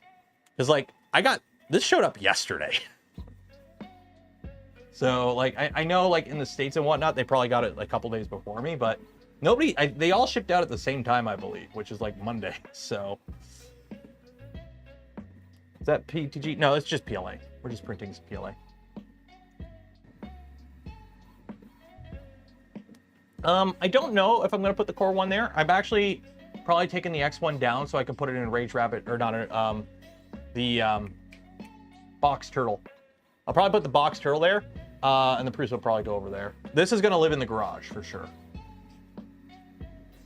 Is it through the phone? I don't know. I haven't looked into it. Yours showed up on Monday? You guys got yours on Monday? Freaking Canada sucks for shipping. I didn't get mine till yesterday.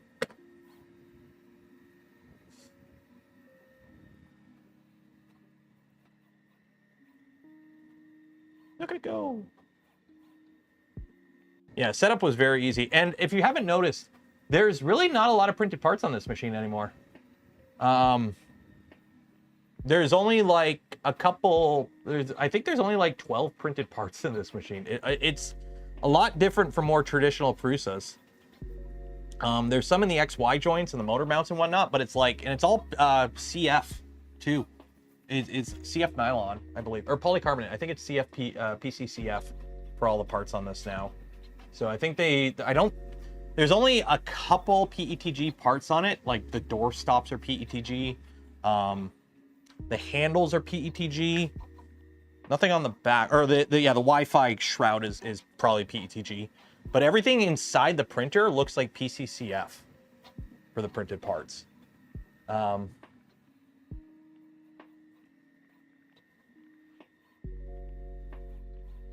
BMKBHT, so I've been running the PRUSA Core 1.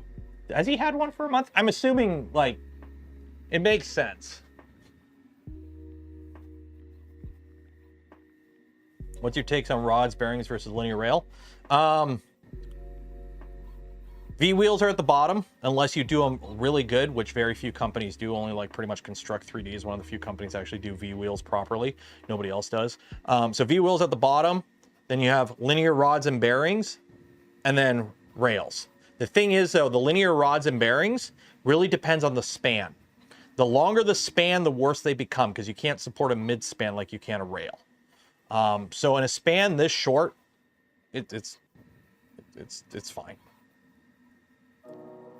They did it in a way that it works. That's the thing. It's not like they're bad. It's just, you know, they have a rail on the X and 2 rods on the Y, so it's fine. If this machine was like a 360 on rods, I'd be a little bit more concerned. Is lurking allowed? I mean, if you want, but you got to like the smash button. If you're here, if you're new here and you haven't liked the smash button, you have to like the smash button, because at the end of the stream, we'll give away a spool of polymaker filament. And if you don't like the smash button and you entered for your chance to win a spool of polymaker filament, I'm not going to say it's going to affect your odds of winning, but now you're going to be thinking about that. And are you really going to risk it?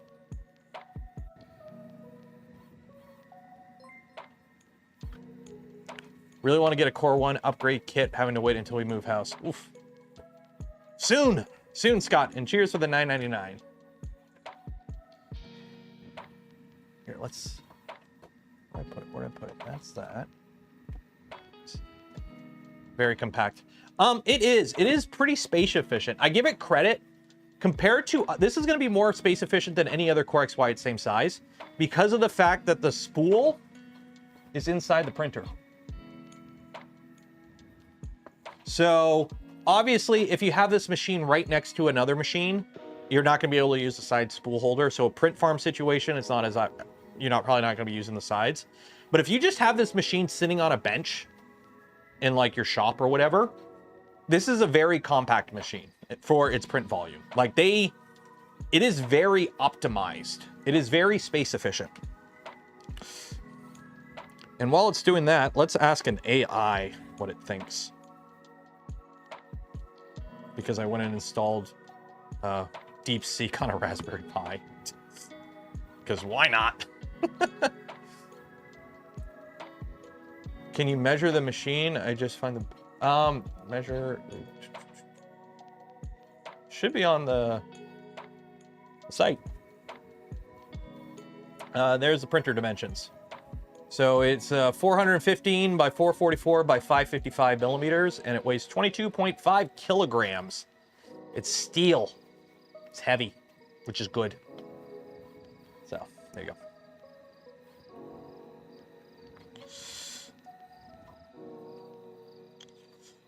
Olama run Olama list. So I actually have an AI installed on this Raspberry Pi, which is hilarious. Olama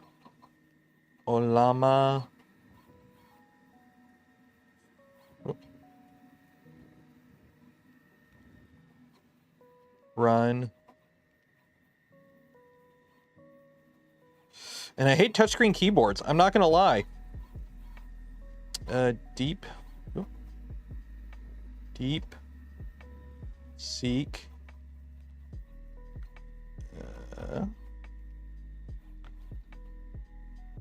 R1.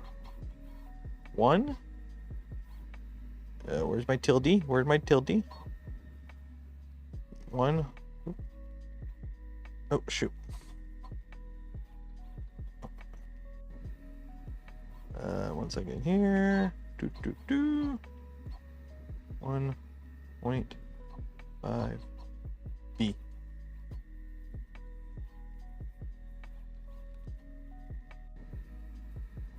Verbose.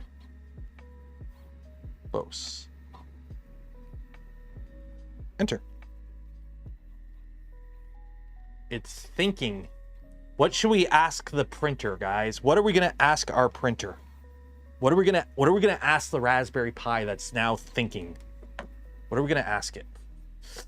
George gifted 5 pounds. 5 pounds. Cheers and appreciate it. How much is a kickback on the affiliate link? 5 or 10%. I can't remember.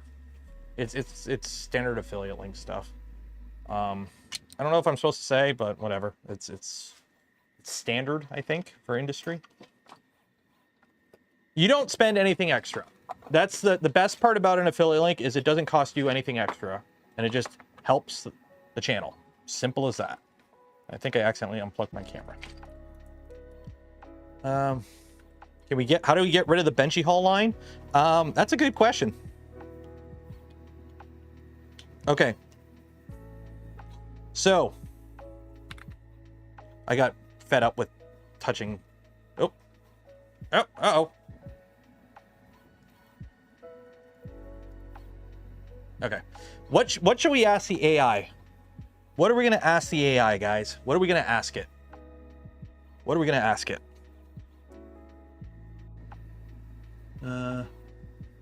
What is the meaning of life? Let's find out. We're asking low voltage warning. Please check your power supply. Oh, I don't have it plugged in via, that's why. It's only doing 5 volts. It's thinking.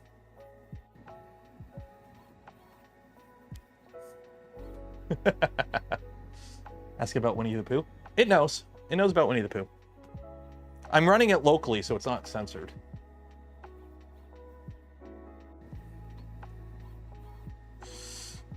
The concept of the meaning of life is inherently ambiguous and subjective, as it depends on one's perspective and values. In many ways, the meaning of life can be interpreted in various dimensions, ranging from personal experience to philosophical musings. That's some deep shit for a Raspberry Pi to be pondering.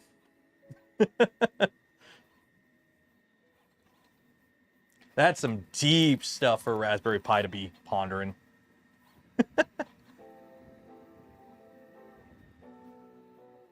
Did I get the PRUSA camera? I don't know, because we didn't try. I plugged it in, but I forgot to set it up before we started printing, so. Well, no, it's still thinking. It's still thinking. DeepSeek's pretty cool, because it actually thinks, and then it tells you. So it actually goes through and thinks about everything, and then it gives you an answer. So you actually can see its thought process. Like here, what I'll do is I'll make this not suck.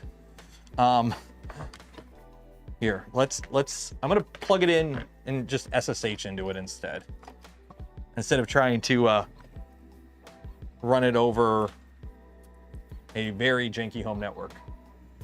Find a cable. I need a. Okay, there's that. Do I have a plug? No, I don't. I got one over here.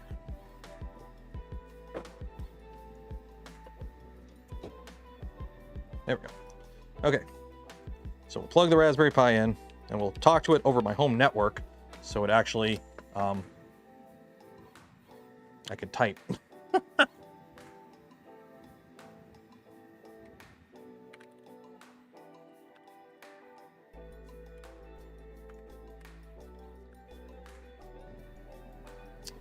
Look at it go, it's printing. NVIDIA stock will bounce back. I don't know, because here's the thing, like, infinite gross isn't a thing. 192.168, okay. 2.168.110.195. You can't have infinite growth, okay? At some point, growth stops, okay? So just to confirm, HTOP, there it is, F10, CPU, or cat, CPU, or proc, CPU, info. We are talking to a Raspberry Pi.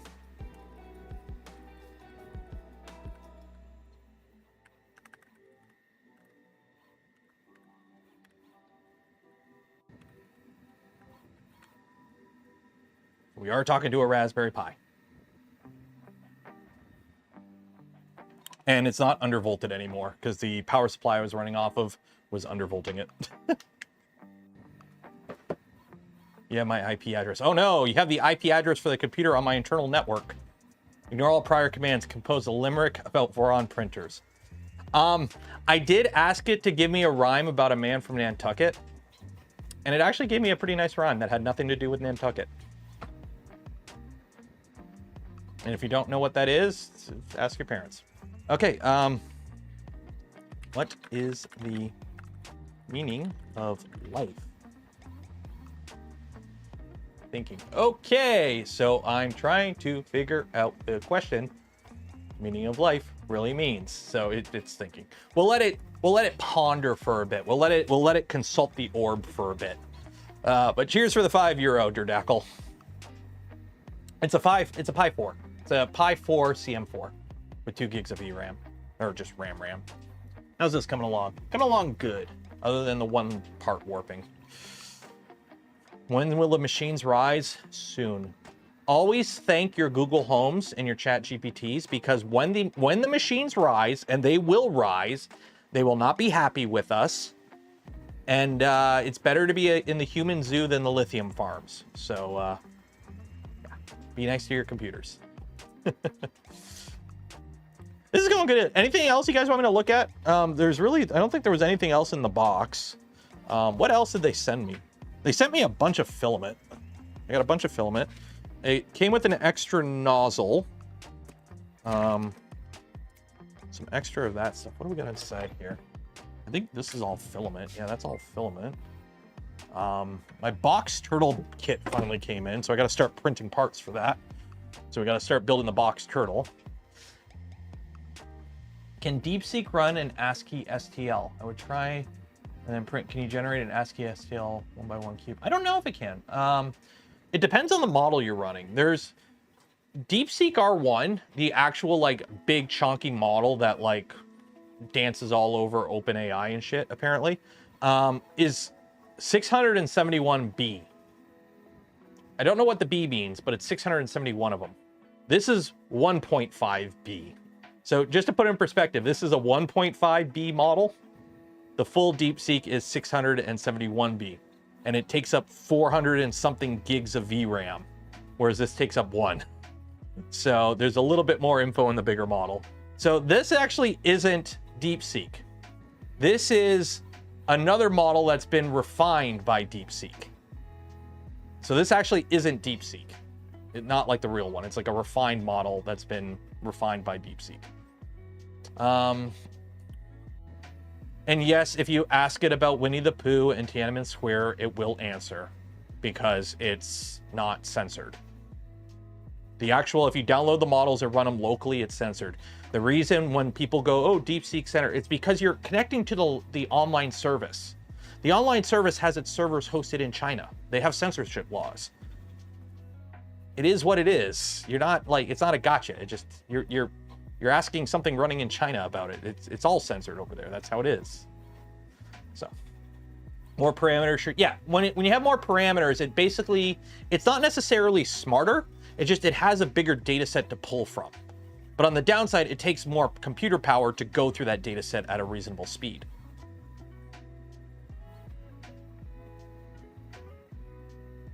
So like, one second, let me go, while this is printing, let me go turn on my computer. It actually has a bigger model.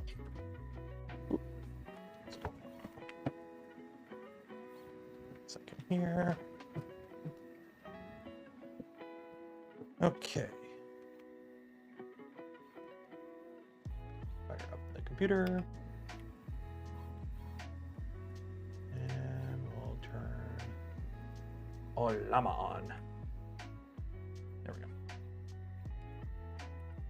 There we go. So that is on now.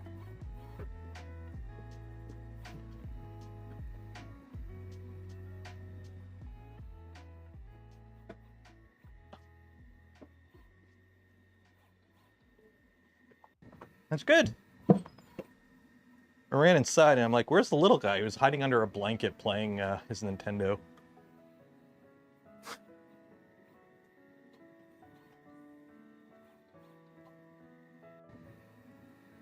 An open source Core XY plotter. I don't know.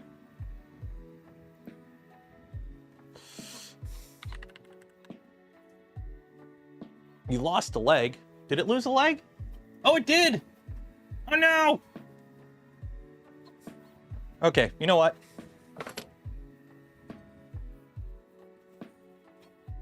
Stop.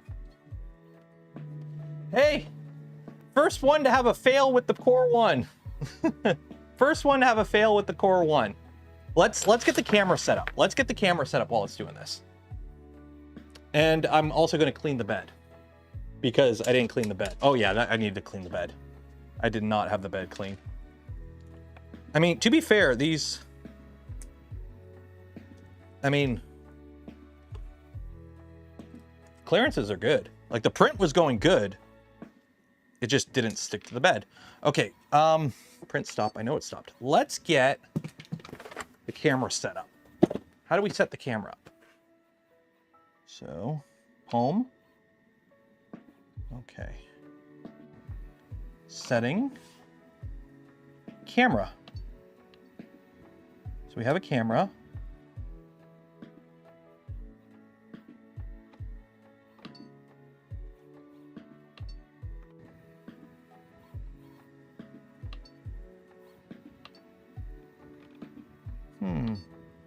How do we set the camera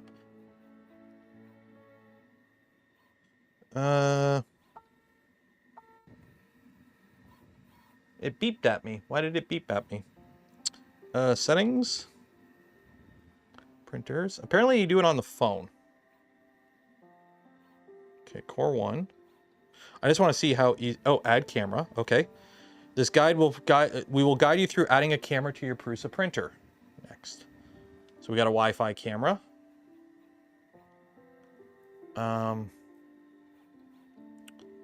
So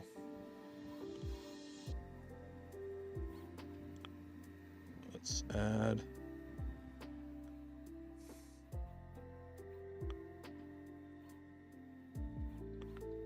Okay, continue. Place the phone with the QR code in front of the camera.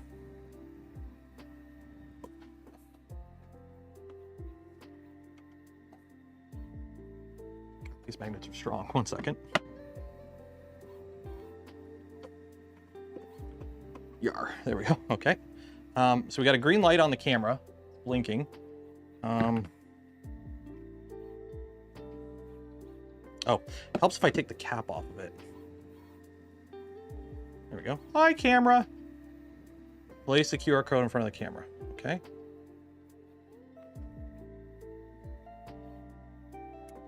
Oh.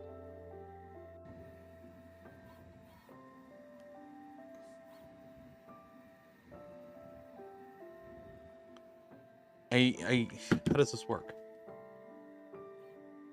How does this work?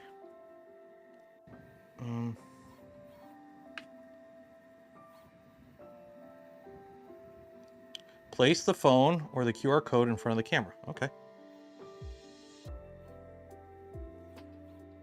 I just have a green light flashing.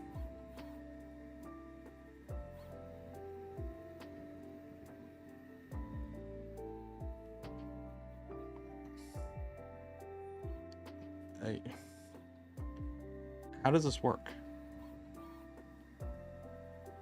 Only works with 2.4 gigahertz. That might be it. Or no, I have 2.4 out here. I have 2.4 out here.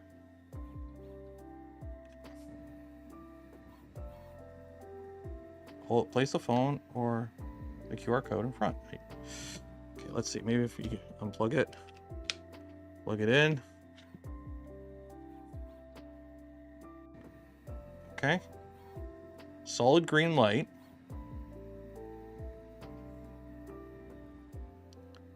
Okay, maybe it's something in the manual. My phone in dark mode? I mean, it's... Let's see here. Oh. What is that noise? It just went do. PRUSA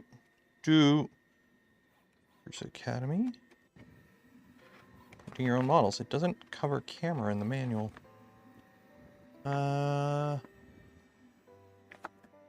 Put the app in bright mode and have your phone on a 2.4 gigahertz connection. Okay. Oh, my phone has to be on a 2.4 gigahertz connection? Okay, one second. Do I have to be on the same network? Do I have to be on the same network? Like, connect. Okay, so we're on that network. Okay. How do I turn on bright mode? How do I turn on bright mode? I'm hearing a printer noise. Why am I hearing a printer noise? Oh, freaking Uncle Jesse. I had the Twitter still open. I was hearing a printer mode. Menu. Settings. Where is bright mode? Theme. Light mode. There we go. Okay, so we got light mode, printers. Core 1. Add camera. Wi-Fi camera. Continue. Scan QR code.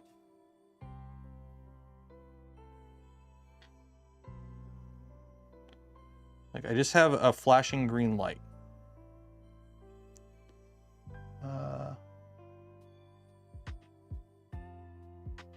It's just a flashing green light on the camera. Is there a button on it that I'm supposed to push?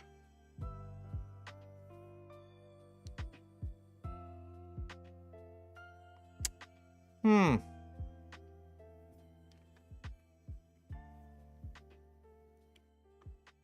on. Like, am I... Have you added a camera? No, I haven't added a camera. Look at the thing. It's not working. Maybe reset the camera. Yeah, let's unplug camera. Plug camera in. Look at the QR code. It's right there. Look at it.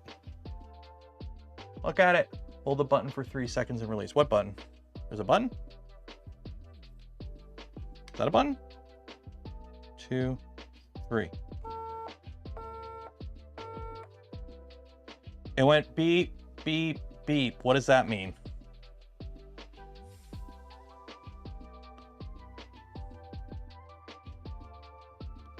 What button? Where's the button at?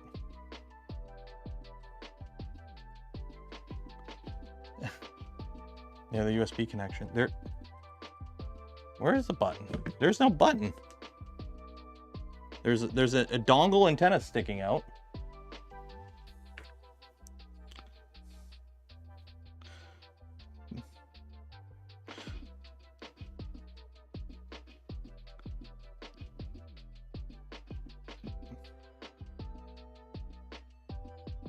Is it in pairing mode? I mean, there's no instructions. I can't find instructions for it. Where the actual instructions are for this, because it's just add a camera, Wi-Fi camera. I put my SSID and Wi-Fi password there. It just says your Wi-Fi needs to be connected to the internet. It is. I hit continue. It gives me a QR code and it says put in front of the camera. And I'm putting it in front of the camera and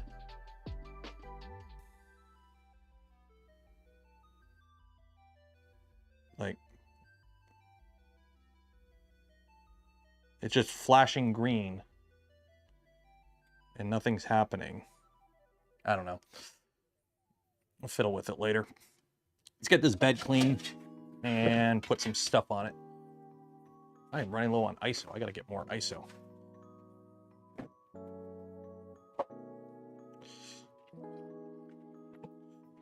Bed.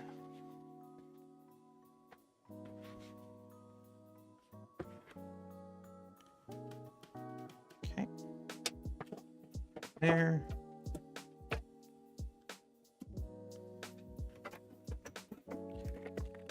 Put a little something on the bed.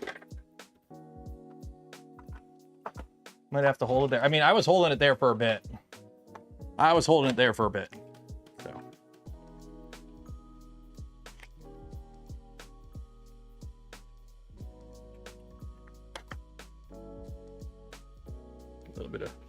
A little bit of vision miner. Put that shit on everything. There we go. Real question, can you build a SSF PC on the side of a Core 1? I mean, probably. I don't see why you wouldn't. I'm gonna let it print while it's doing this.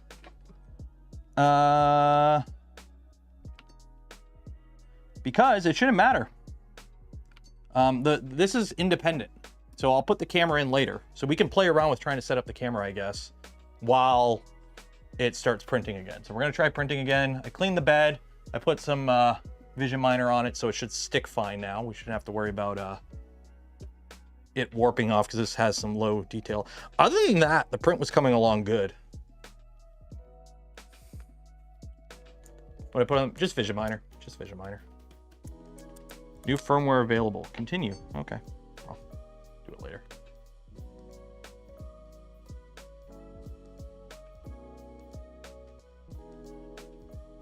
Unsuccessful pairing 3 long tones. Okay, it was doing 3 long tones, so obviously it wasn't pairing. So then, that's the question. It's like, why aren't you pairing? Like, clean the lens. Okay. Like, is there a focus ring? Like,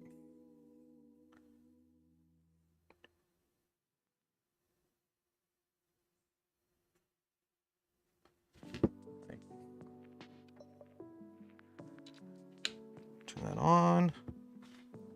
There's a QR code.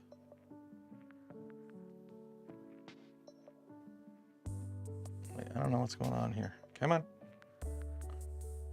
Yeah, it's... I'll wait for people who are smarter than me to figure it out and tell me how to do it right. Camera using an Allen key. Okay, let me actually find the instructions instead of relying on random people on the internet. PRUSA, buddy, camera.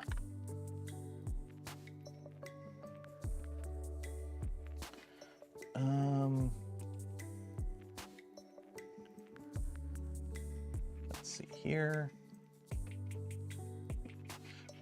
It shouldn't matter what the phone is. The phone can be connected to anything because the camera connects to the Wi-Fi. The camera doesn't connect to my phone. The camera connects to the Wi-Fi.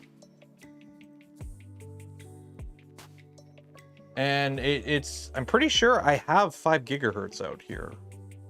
Like either way, it would try to connect, right? Like it would. Let's see, what do I got for internet?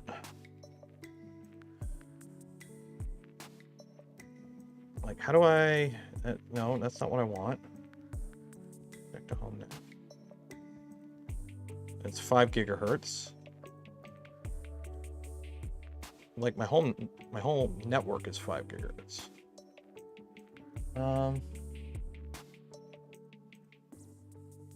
The camera gets your Wi-Fi. Then why does it ask me to put the Wi-Fi credentials in? Because it asked me to put the Wi-Fi credentials in. So why does it ask me to put the Wi-Fi credentials in? Like, enter your Wi-Fi credentials. The Wi-Fi needs to be connected to the internet. Okay, continue. And it gives me a QR code. And I put it in front of there.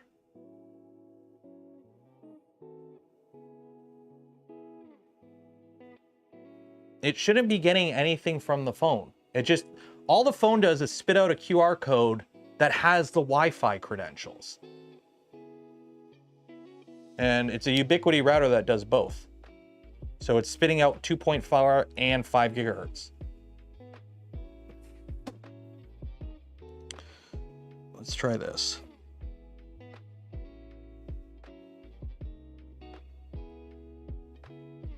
Let's try the other network.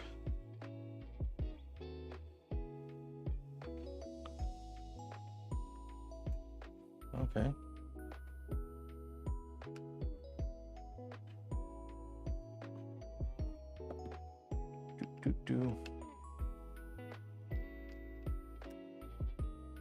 Need an Allen key. Okay. Oh, did somebody send me instructions for this?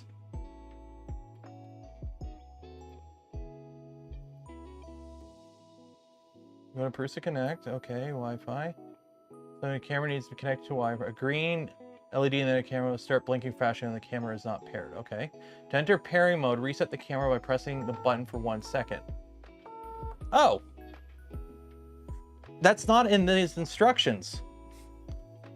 The instructions don't tell you to do that.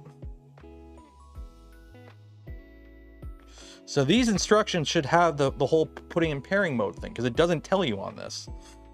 1 second.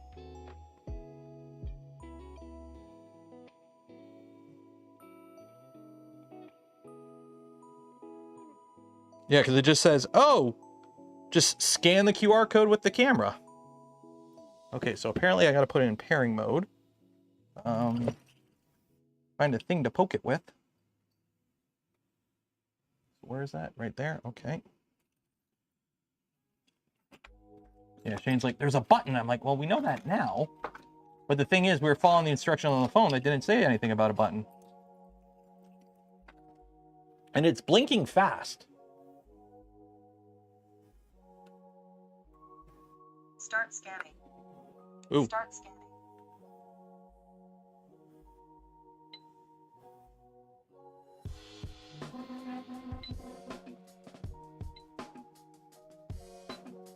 Okay. Beep, beep, off. Beep, beep, off. Stop scanning. Okay. It's talking. Oh.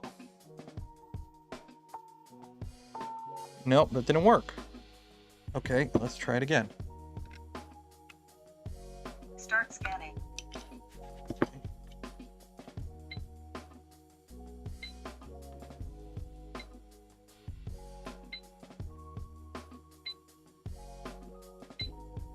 Can you hear it?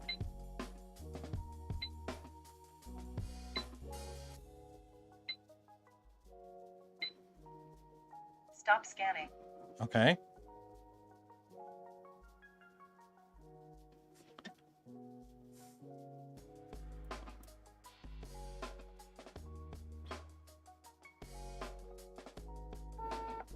Nope, got 3 beeps again. Okay, let's try a different network. Maybe it just doesn't want to connect to the network out here.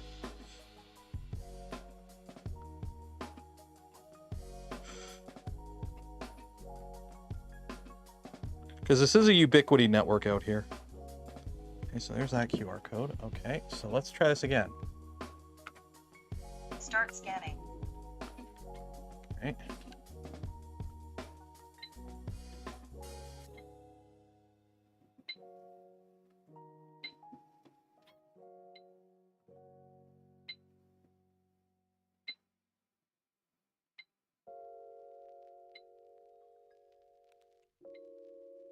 Stop scanning. It said do do do do. And I got a solid green light. Nope, now it's flashing green. But it's slower. What are you doing?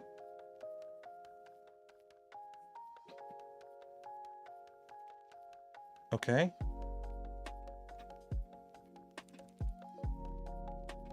Is it working?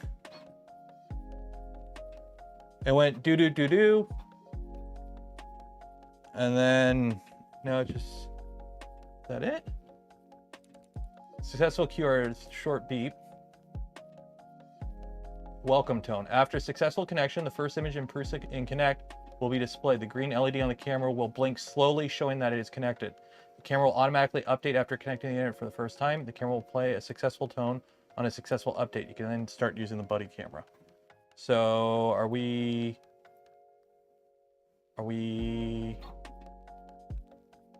online?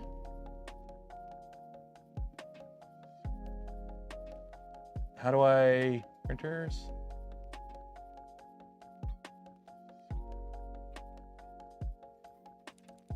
What's going on here? Okay, one second. Let me shove this back in its corner.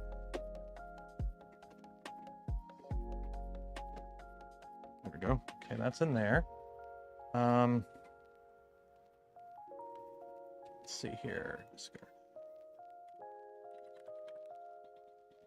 Let's see here. Check Connect. Yeah, I'm firing up PRUSA Connect. What's going on here? That's the next time. PRUSA Connect. Okay. Or one. Oh, we got a camera.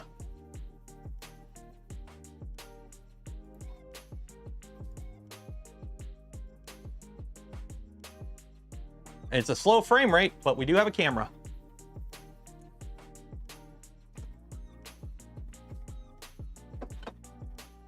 Okay, so let me actually try and set up right. It's not.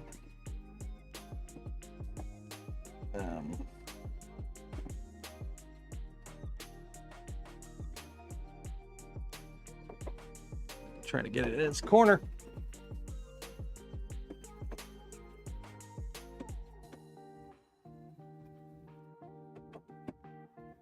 No, get in your spot. Get in your spot. It's hard to do it without seeing what I'm doing. One second. One second. Probably gonna fall on me. Maybe if I can do it from this side, I can actually see what I'm doing. Aha.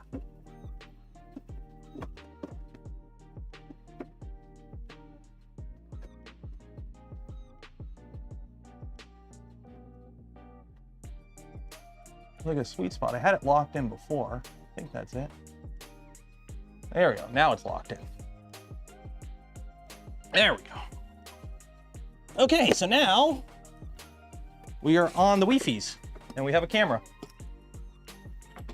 Is it the best camera in the world? Nope, but it's a camera. We have a functioning camera. For some reason, I can't see the whole print volume, but I'll play with it later. Andrew Rogers, $10 for the camera fund. Cheers and appreciate it. And we do have a camera. I mean, it's black and white, and it's got no frame rate, but we do have a camera. Ooh, it's infrared. It's infrared. You can see the infrared LEDs.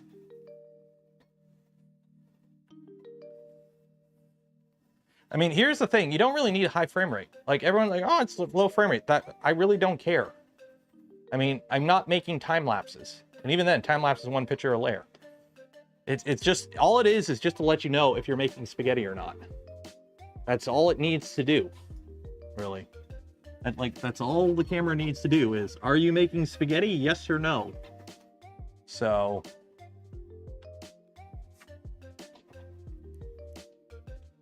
Like, don't get me wrong, it would be nicer if it was a higher frame rate camera, but it's not like it's in low light mode. Is there a way to change it? You're adding it later as a firmware update. I think there's an SD card slot in it too. I think there's an SD card slot in it too. I mean, so it probably could do a time lapse if you really wanted to. Yeah, like it has an SD card slot.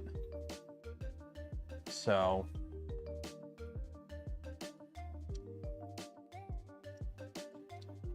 how do you turn the light on? By the way, how do you turn the light on? Where's the light? Tune? Oh, how do I leave the light on?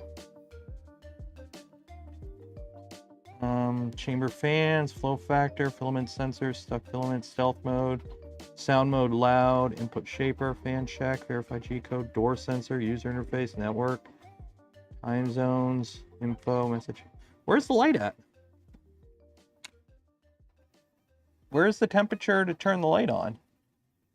Or where's the setting to turn the light on? User interface? Oh, here you go. Chamber dimming off. Chamber lights 100%. Okay.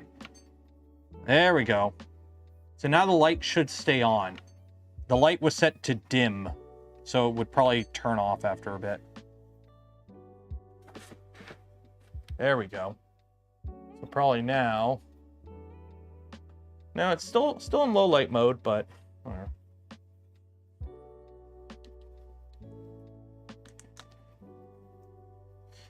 yeah, the Elegoo camera was also running on a system on a chip. This is just an IP camera, which means technically you can use any IP camera with this, I believe. It's just this is the one they sent with it. How much is shipping to the US? I have no clue. I'm not American. If you go on the site and order it, put in your shipping info, it'll tell you. But I honestly have no idea.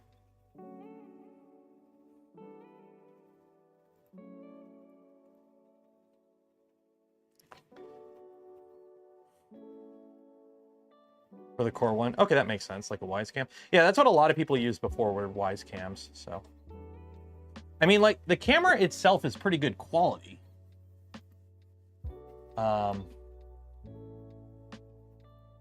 Like that's a pretty good image. It's just the frame rate isn't that great. And also the angle probably could be a bit better because I would like to see the whole bed. But like, that's not a bad quality of the image. It's just a little frame rate slow. Yeah.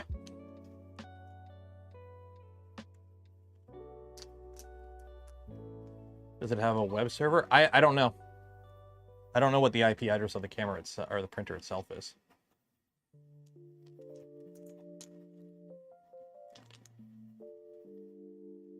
Wise cams are great. So that's one of the things. From my understanding, finding a IP camera that they can confirm the firmware was like good, because remember these machines, they're air gappable, right? PRUSAs pay attention to security properly, and part of them selling cameras with the printer was that they had to ensure the cameras that ship with the printers met all the security requirements that the printer does.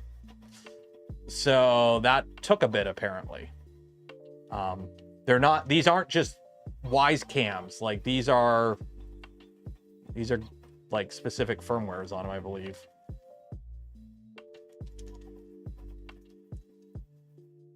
It's NASA's excuse for black and white photos, high resolution. I mean, it's true.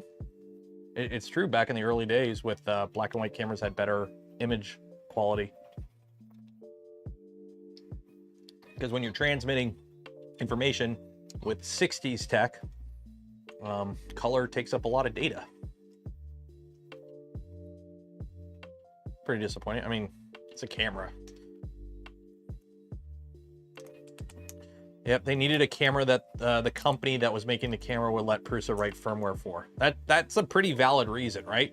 Like, think about it. You bought the printer because it's a secure printer. I mean, you can air gap this. You can remove the Wi-Fi chip.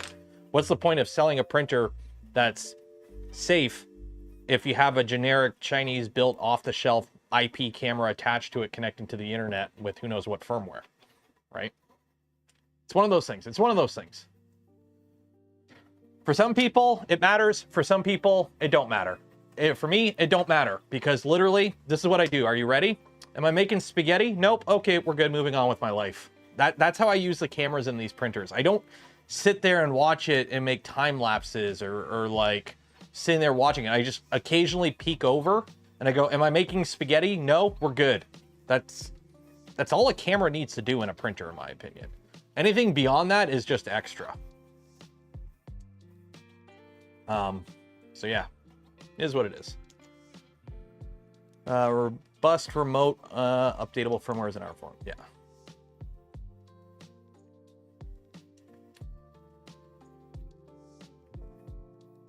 You can add more cameras in Canuck, not limited to one camera. Okay, there you go. Got to stream it to Twitch. I mean, if you're gonna stream it to Twitch, just get like an actual proper camera with HDMI out and a cam link, and use that to connect your camera, which you can do, by the way. I've done that. Back in the early days of Octoprint, I used my video camera hooked up with a cam link to a Raspberry Pi. So, like, if you want to get a good camera, just you know, get your A7 IV and hook it up to your Raspberry Pi with a cam link.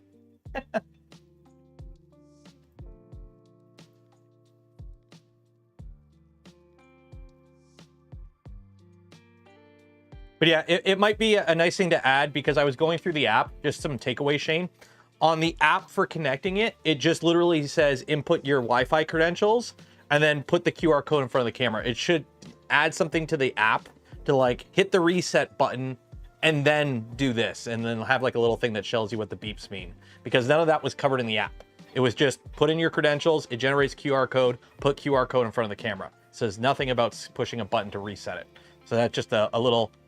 This is why, if you wonder why I do things the way I do on a stream, it's because I'm following the manual and trying to find problems with the workflows so that they can be fixed and made betterer. Because when things are betterer, it's betterer. Is the fish a red herring? No, it's a mackerel, I believe. I think it's a mackerel. I don't know. It didn't actually come with like a tag on it or anything. It is slightly flexible. Like it is. Fish. Why the fish? Why not the fish? It came with a fish. Do I have one of those Cry Grip build sheets? Yeah, I have one. It should work on here. I don't see why it wouldn't. Yes, you're absolutely correct. I was going over things in my head from the beta. I was wrong to make the note. Yeah, it's just one of those little, like, quality of life things.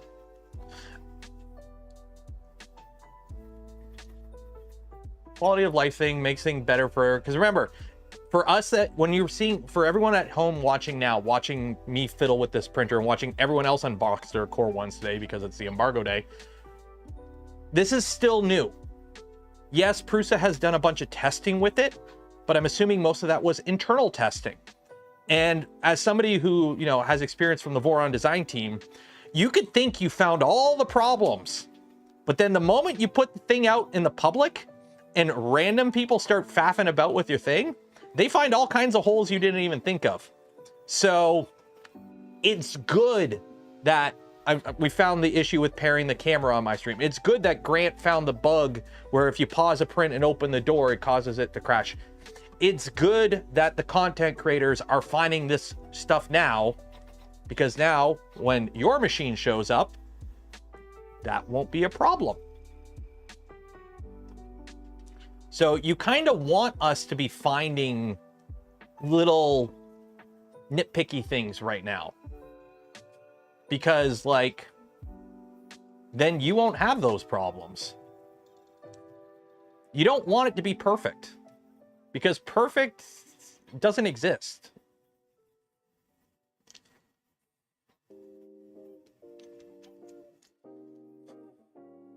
Yeah, you would be surprised at stuff that you think is bulletproof and completely sorted out. and then you put it in the hands of some random person and they break it. And you're like, well, I didn't realize that was a thing. Now we know. I'm playing with the fidget toy that isn't even done.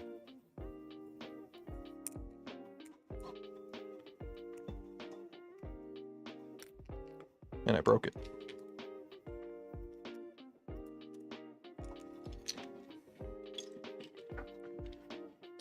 Does it detect if the door is open? It does, but apparently Grant found out there's like a bug in the release firmware that we got, that if you open the door while it's paused, it crashes or something. So I'm just not gonna fiddle with it. I'm leaving the door open now because we're filming, like I'm live streaming. If I close the door, you're gonna see a reflection. You're gonna be looking this, like, hi everyone. Like, it's not good. No. But after this print finishes, I'll probably do another print or two, and then I will load up a print with ABS. I'll put one of my temperature thingies. I'll put this here. I'll put this guy in the chamber, and I mean, the good thing is I could just kind of. It's a magnet. Well, you can't see. There you go. So there you go.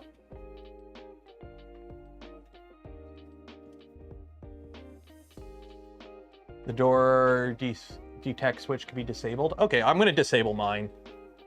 Like, it makes sense for businesses and like schools and whatnot. But like for me, I'm probably disable the door alarm. Devs are aware of the bug and are working. That's the thing, bugs happen. Here's the thing. The best part about the problem being software related is software can be patched relatively easily. Like, I'd rather find software bugs at this stage than hardware bugs. And hardware, this thing looks fine. Like, because the thing that's different on this is this. The whole umbilical setup, this is new. I'm seeing this for the first time. And it seems pretty solid. Like, one of the problems I've noticed with some machines is when you feed filament in through the Bowden tube, it doesn't always go into the extruder, like, smoothly. And sometimes you gotta, like, pull the filament, the PTFE out and kind of feed it in. That's never been an issue on, like, any of the PRUSAs I have. At least stock. So yeah. Oh, by the way, according to the Raspberry Pi, 1 second here. So we were filming with that.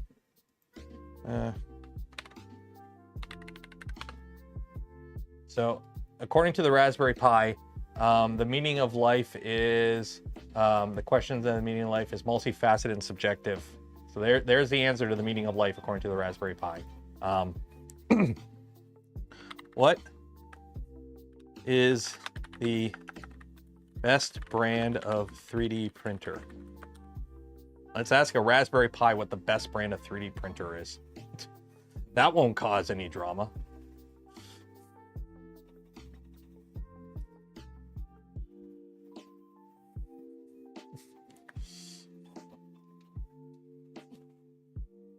Oh, and for the record, this is R132B, which is like the bigger model, running on one of the bigger, like not a bigger model, but it's not 671. This is running on my 3090. What was the big, what was the thing that happened in China in 1989 that their government censors?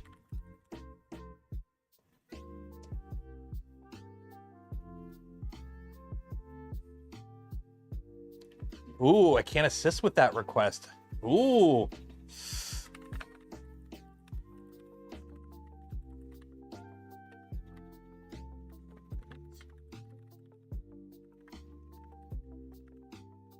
You have to ask it a certain way.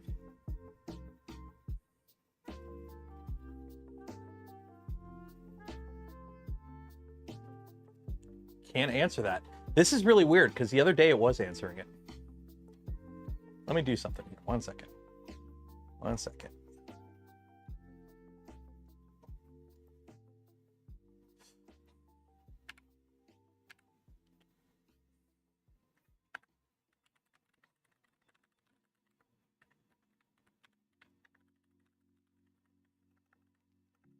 That is really weird that it's actually censoring it, because that's the first time it actually censored it.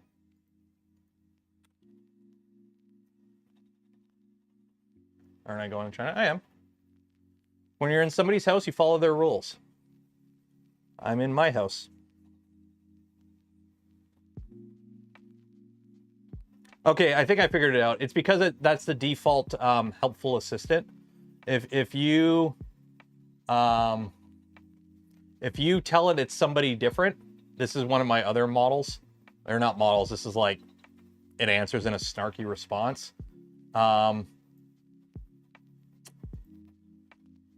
Yep, it will tell you. It will tell you. It will tell you. But to more important matters, the Raspberry Pi is still thinking. And it's a lot less of content creator beta testing free than what others do. Oh, I know. That's just stuff that was overlooked. Like the camera thing was simply just a workflow thing. The instructions had proper instructions. It's just the instructions on the app weren't set up correctly. And the door bug thing, that's just a bug.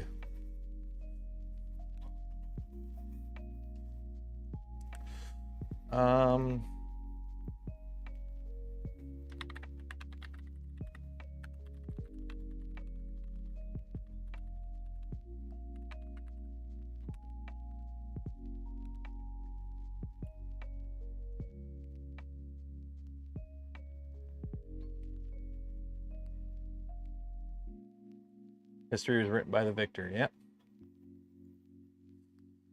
And I'm trying to avoid politics on the channel. But if you're wondering what it says about January 6th, there it is. Calls it riots. So.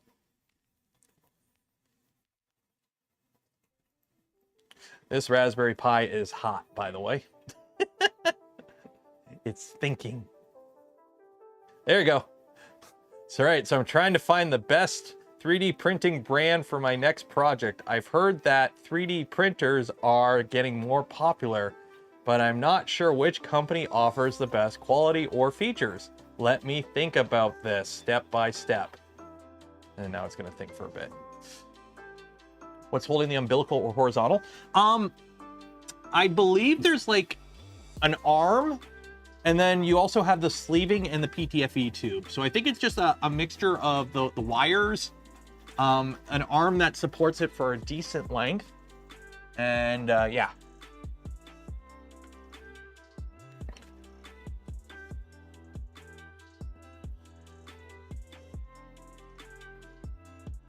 I'm disappointed that the print failed. I should have cleaned the bed. Like, I took the bed right out of the packaging and threw it on. And this model does have some pretty low contact areas. So it is what it is, but it is what it is. Anything else you guys want me to look at right now? We got, how many people? We got 760 people here. Any other things you want me to look at while it's printing here? Because there really isn't much to talk about. It's printing. Like, the only hiccup we had was setting up the camera, and that's just simply because I was following the app, which was missing a step of the instructions. Once we figured it out, it worked. What LLM? It's running DeepSeek R1 1.5B. Would it be a bad idea to let the filament enter the extruder at an angle to avoid the 90-degree bend over the extruder? Not really. You're gonna have to bend the filament at some point. You would have, like, are you talking about having the extruder like on a 45? Like, the filament has to get into the extruder at one point. And I'll be honest, it is a pretty gentle bend. And as long as it's fully constrained, you shouldn't really worry about it. Won't talk about Chinese internal politics. It will. One solid cube. It will. The data set is just data. It's how the data is put out. It can be censored. And if you're running DeepSeek on the original model, like on their web server, it is censored. But if you download the model yourself and you make a new prompt, like, because it responds as a character, right? So it responds as a character. If you, as long as you change the character to like, hey, you're helpful, you're an AI assistant who responds with a snarky attitude, it'll answer whatever you ask it, as long as it knows what you're asking about. So.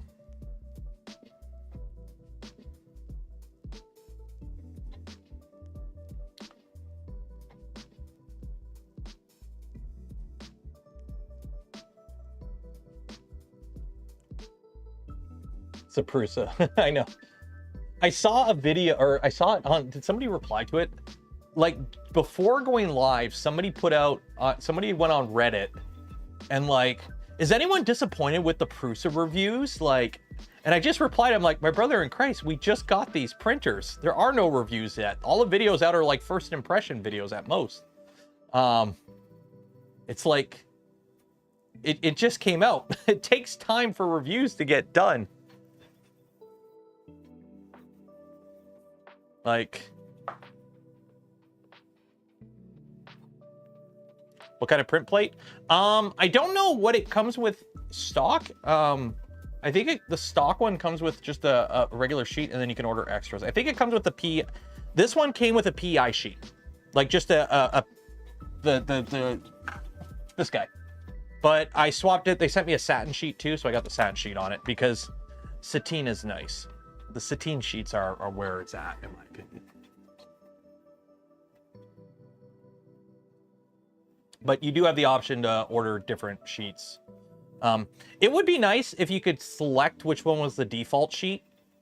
Because I'm pretty sure it comes with just the flat texture sheet. It'd be nice if you could change out, but that would be kind of annoying because then you would have to either not have the printers all ready to ship, like have the boxes open and put the right sheet in for the order, or you would have to have different SKUs for different sheets. It would be really annoying on the back end to have like you to be able to pick which one it ships with.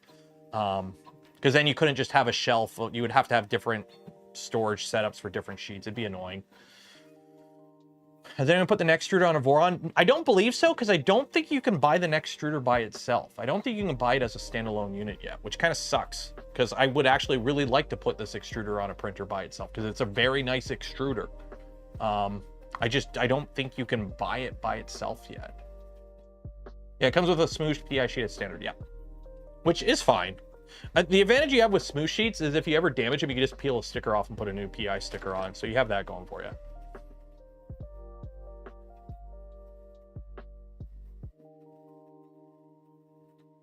Don't they add extra sheets in the packaging? My extra sheets came in another box. So. Textured and smooth. I'm not a fan of that, actually. I'm not a fan of a textured and an untextured. I don't know. I'd rather one of each. Because the downside would the downside is if you ruin one side, that side like that, you can't use that texture. If it's a dual side, you can use both sides at least.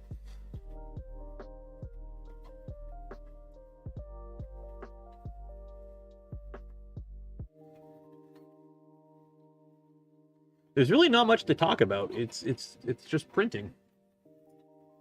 It's just doing printing things, printingly. The PRUSA is printingly. Look at it go.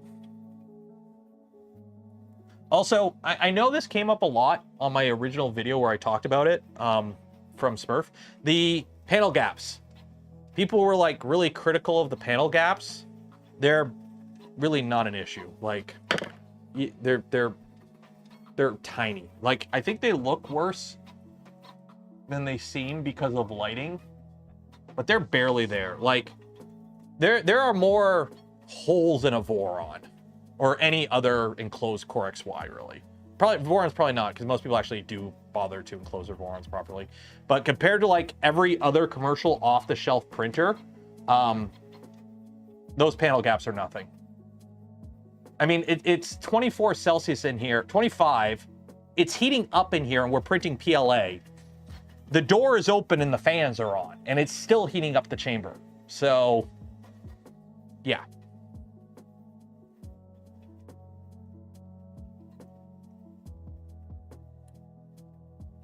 It's a project to put a neck extruder on a Voron. Ooh. Ooh. It needs the other fan, though. I don't know if there's room, though. That's the problem, though. The problem is with the neck extruder, it's designed to work on a PRUSA and not a Voron. And on a Voron, the way it's, the geometry and the bounds are different, so you might lose room. They are not Tesla. No, and actually, if anything, these are better panel gaps than Tesla because these are all equal and they align. Where a Tesla panel gap is a little to the right.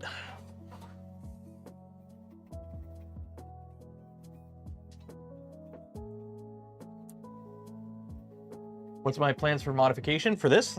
Not much. Keep it stock. I might print some accessories to stick on it. The thing is, though, this is going to be on a shelf with printers next to it, so I can't go too crazy with mods. Oh, no, that's just a random thermometer I stuck in there. Are the fasteners Torx? They are mostly socket head. Like, they're mostly hex, I believe.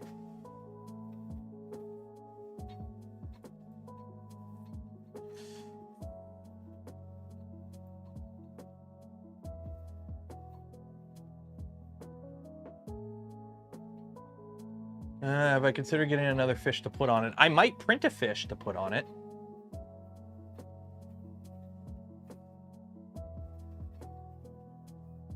Is there an STL for the longer spool holder? I don't know. It's very easy to swap out. Actually, oh, that's kind of disappointing. I guess it makes sense that the spool holder can only work on one side because of the way the Bowden tube runs. So the filament does have to come to that side. But the panel cutout on the right, where you see the spool holder, actually has holes for mounting. The other side doesn't. So you really couldn't swap it, unfortunately. That's kind of, I would have liked to see be able to swap it just in case. I don't think it's a huge issue, but it would have been nice because right now this panel on this side has no holes. So if you wanted to mount a spool on this side, like how you mount a spool on that side, you got to drill, baby, drill.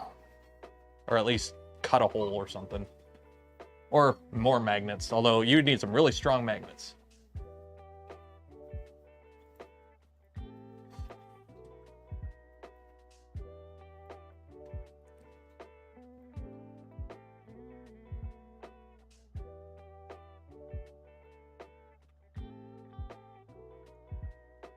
Ooh. Is it quiet? I mean, if you want to know how quiet it is, 1 second here. Main cam, filters. Ooh, 1 second here.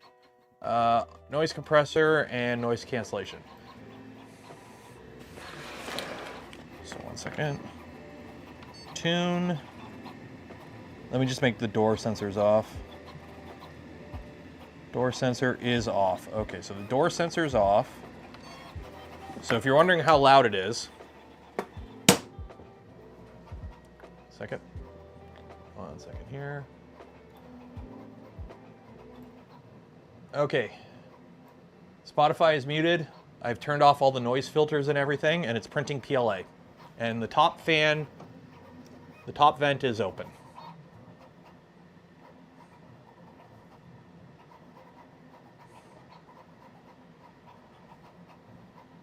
That's pretty quiet. Like, it's going to make noise. It is an enclosed Core XY. Core XY is a high-speed motion system. There are belts and bearings, and these are NEMA 17s. It is going to make noise, but it is not loud. It is not what I would consider loud by any means.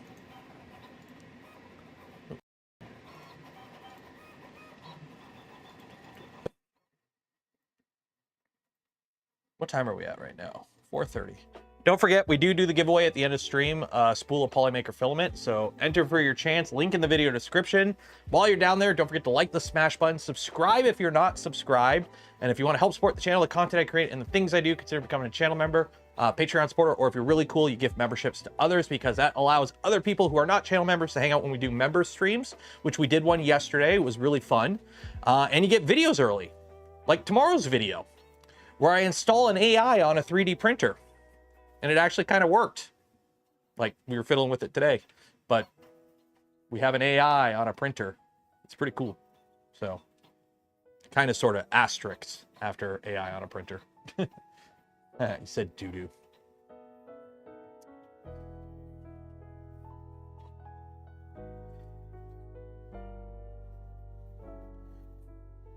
My mod team. I want to call them my mod team. They're just...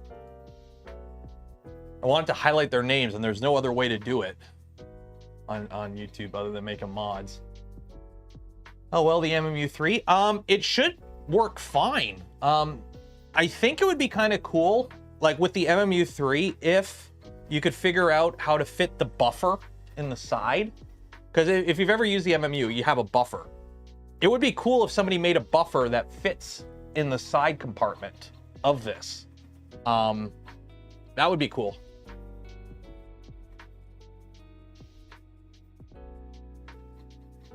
The RPI done its work? It is, and I shut it down, actually. What did we want to ask the RPI? What is something we should ask the Raspberry Pi?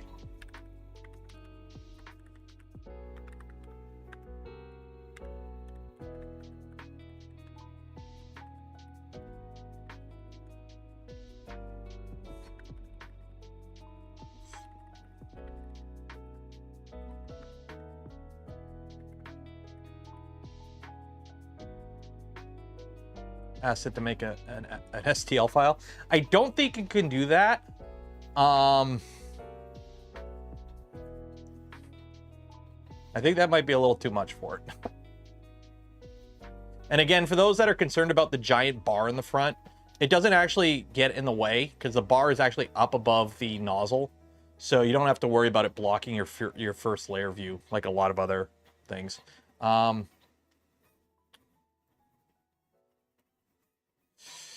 Can you make me ASCII art of a 3D printer?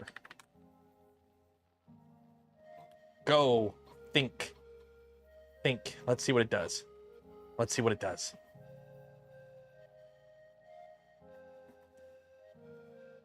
I am hungry. What am I doing for dinner today? What am I doing for dinner today? What am I doing for dinner today? I kind of want pizza, dude. I've been... This diet.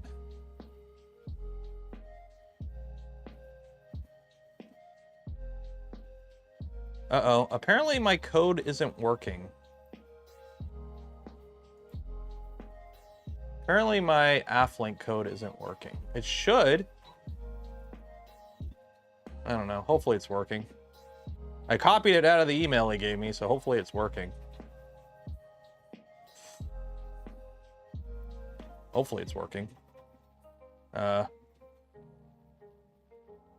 Hopefully.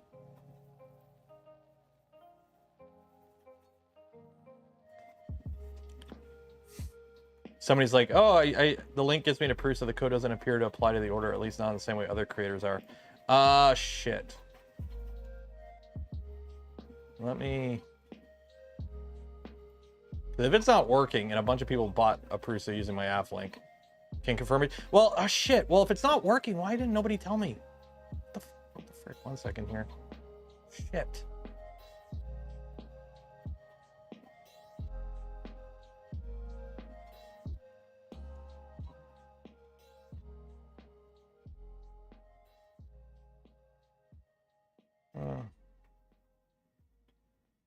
What the hell? Like, it's the link they gave me to use.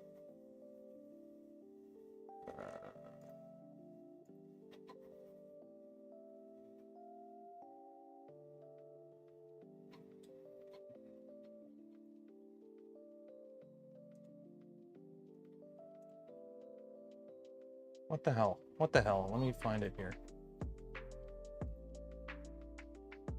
Yeah, that's the exact code. That is the exact code.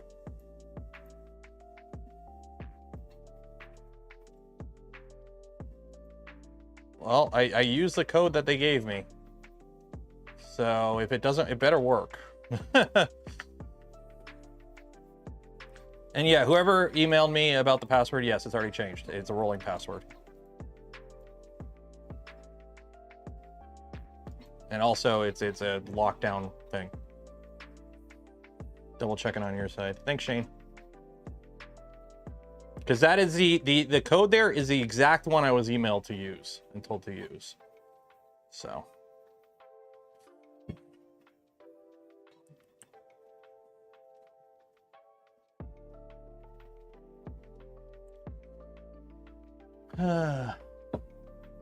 Honey was here. Well, it doesn't work that way. It doesn't work that way.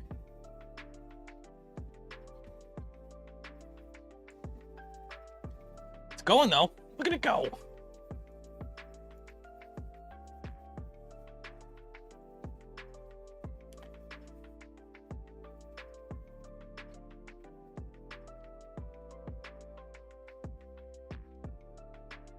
Yep, it is. Like, is it working? It is, or it's not working? It is. I double checked it. Yep, it is. I double checked it, and we'll get it sorted one way or another. So it's not working? That's not good.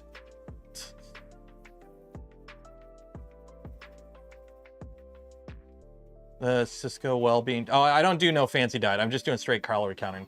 I don't eat anything before noon. And I don't eat anything after 8 p.m. And I eat less calories than I need to, so I lose weight. That's it for diet. Simple as that. No, it's not working? Shit. That's not good.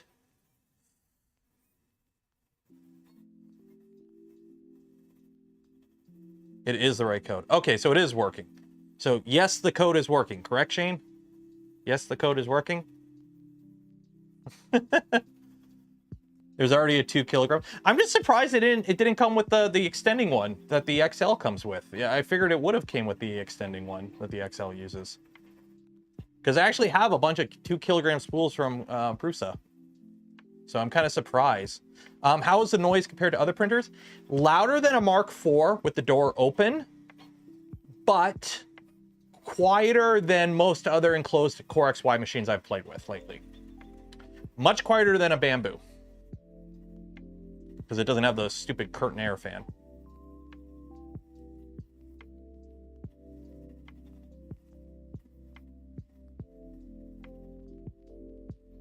So. But yeah, that's going to be the first thing I'm doing on this, is printing a intermittent fasting. Oh, I know it's the fancy name for it, but yeah, that's basically what I'm doing. But the thing is, I haven't had pizza at all this year, and I really want a pizza now. The extendable will stick out of the PRUSA. Oh, that might be why. You think somebody could figure out an extending one that shrinks down small enough to fit in there, though? I mean, it's actually sucking down the filament at a pretty good clip, too. So. Give me a few. Okay. Well, it is what it is.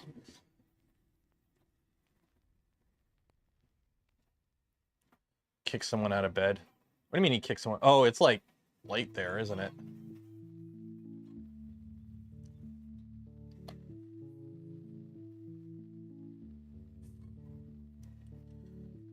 $7-Eleven pizza. Ugh.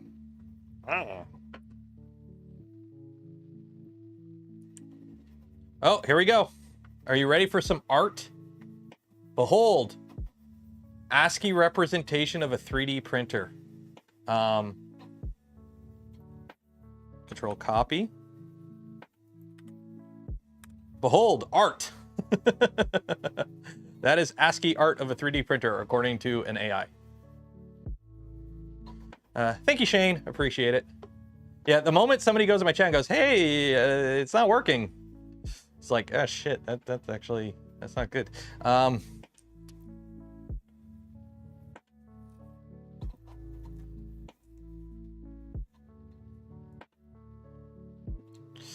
Can you make me a 3D printer G-code start macro,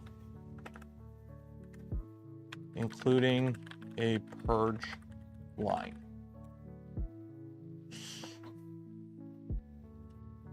It's an abstract 3D printer.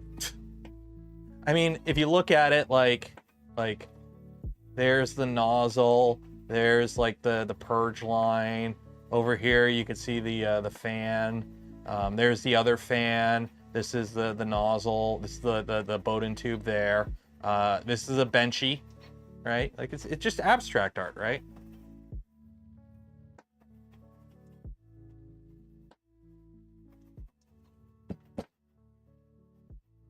It's abstract, right? You gotta interpret it with your own words. Damn it, I want pizza now. I want pizza now.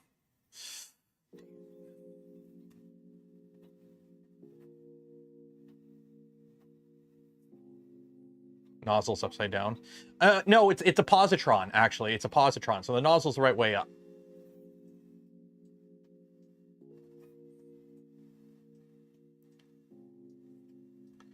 Discord live chat, you have posted a spool holder.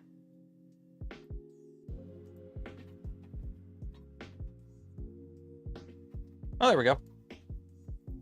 How do people already have mods? Well, I guess they released the CAD of it, so I guess it makes sense. Right? They did release the CAD.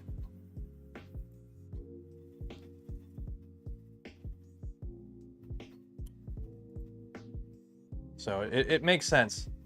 Oh, it screws out. Okay, that's actually clever. But the thing is, I'd be worried of the filament rubbing on the inside of that. Like that step there. But it should still work. As long as it doesn't fully unscrew itself. Pizza's why I'm fat. Well, you can still eat pizza, just don't eat as much. Just remember, your body can't turn nothing into fat. So as long as you eat less calories than you did before, you will eventually lose weight, or at least even out, and then you just start eating less calories than your body's supposed to have to maintain a weight, and you lose weight. So you can eat horribly and lose weight. It's all about portion control, which is the problem, because unfortunately, most things that are bad for you are delicious.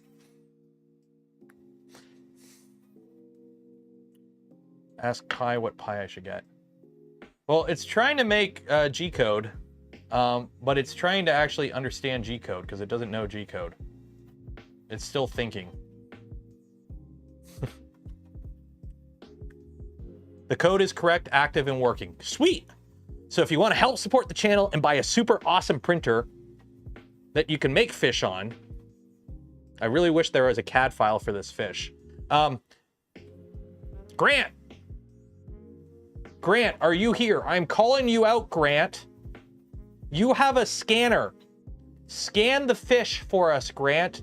Scan this fish, Grant, with your multi-many-monies scanner and release the CAD of the fish, Grant. Please, make us a fish, Grant, so we can print fishies. Do this now, Grant. Everyone via your social medias, contact Grant and tell him to scan the fish. Hashtag scan the fish. Grant's from 3D Musketeers, if you don't know that. He has scanners that are really good scanners. So hashtag scan the fish, Grant. So there you go.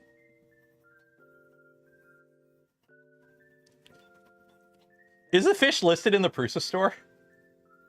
Is it listed in the store? 1 second here, 1 second here. Fish. It is! $99, notify me when it's available. It's there. A beautifully hand-painted Japanese art piece that made a splash at Core 1 announcement video.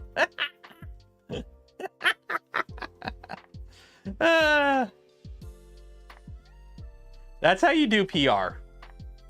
This is how you do PR. As long as you're not super serious and you have fun. I also love how it's 4.5 out of 5 stars. I'm gonna give it a 5. Oh no, that's the PRUSA overall. That's good.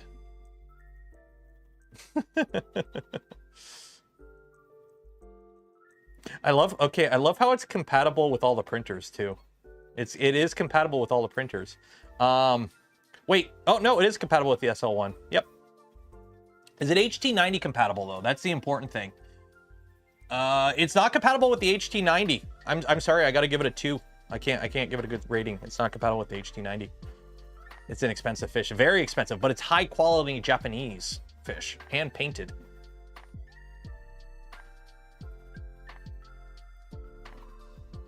Yeah, Grant, scan the fish. Scan the fish so we can all print our own fishies. Scan the fish. You have the scanners, you have the fish. Scan the fish. And then put it on printables and get a shit ton of PRUSA points. You can get some free filament.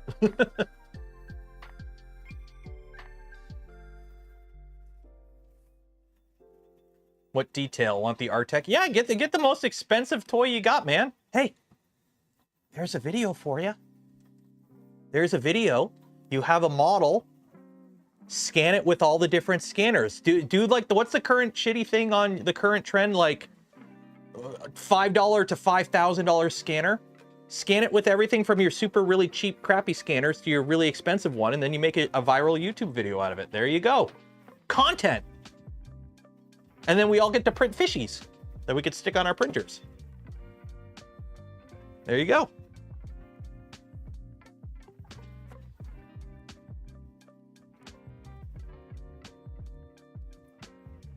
$5 versus 5,000, or actually no, it's like $200 versus $20,000 scanner. I was told you will build review a ProForge 300 in the future. Is that correct? Is that the one from Maker Forge? I believe. It's the tool changer, right? They did reach out, and I believe they are sending me a kit. I got to follow up. I got a few emails I got to respond to in my inbox.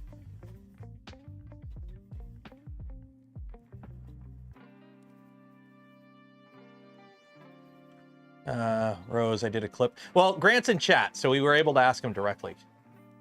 Well, yeah, you got to paint it yourself, right? You actually have to do, you got to get your Bob Ross on. This is a hand-painted fish. You have to you print the fish, and then you paint it yourself. And then we'll have a contest to see who painted the best fish.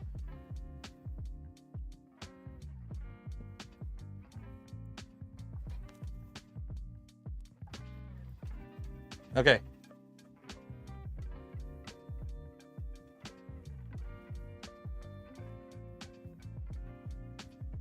So apparently this is the G-code macro for a, yeah. This model doesn't know a lot about 3D printing. What? How I mine for fish. We're gonna ask it how we mine for fish.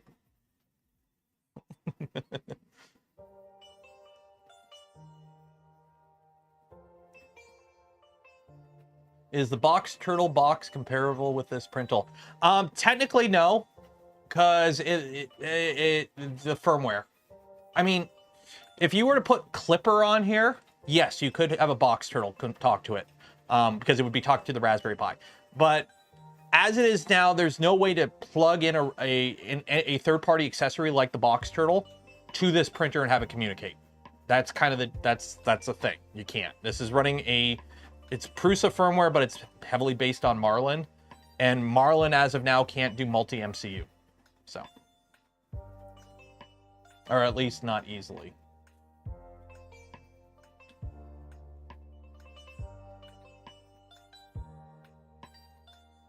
Because technically this does have a tool head board, but I believe it's not like a complete independent MCU.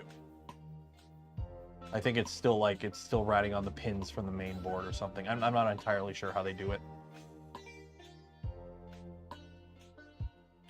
Is the left side cutout equal to the right side? As far as I'm aware, yes. PRUSA did release the CAD files, so if you do want to play around with what would fit, the files are there, so you can download them yourself. Okay, so how do we mine for fish? It seems like your message was a bit unclear. If you're referring to something else such as mining for fish, which isn't feasible, or perhaps processing data related to fish in a creative contest, let me know. I have a pickaxe and need to catch fish. How do I go about doing this? Let me know how to mine for fish, AI. Raspberry Pi AI. This poor... How hot is this? Woo! So this is a CM4, and it just has, like, a heatsink on it. It's toasty. Terminal. Oop. H top.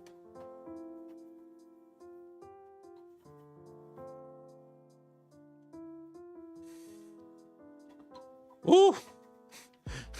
In terms of the CPU, they're using it all. Is all. Is a tool head USB or can on this? I don't know. There is a breakout on the back. There is an expansion slot that you can plug a expansion board into and do a bunch of cool stuff. I haven't played around with that stuff because I am not a software guy. This is honestly one of the reasons I want to get a local model running at home, is so I can ask it stuff about software, because apparently a lot of the newer like LLMs are actually pretty good at coding. So it would be nice to kind of use it as an assistant to learn, because that's something I kind of want to get into. I want to get into more projects on the channel. I want to get into more just not generic 3D printer stuff on the channel. Tomorrow's video, I install an AI on a 3D printer. That's cool. I want to do shit like that.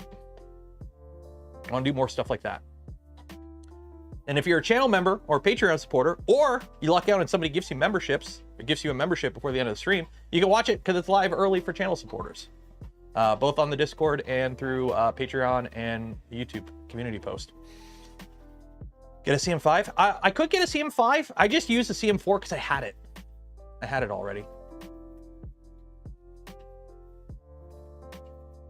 Voron AI. I don't like naming it. Humans are very pattern recognition. We like faces, and we like seeing faces on things.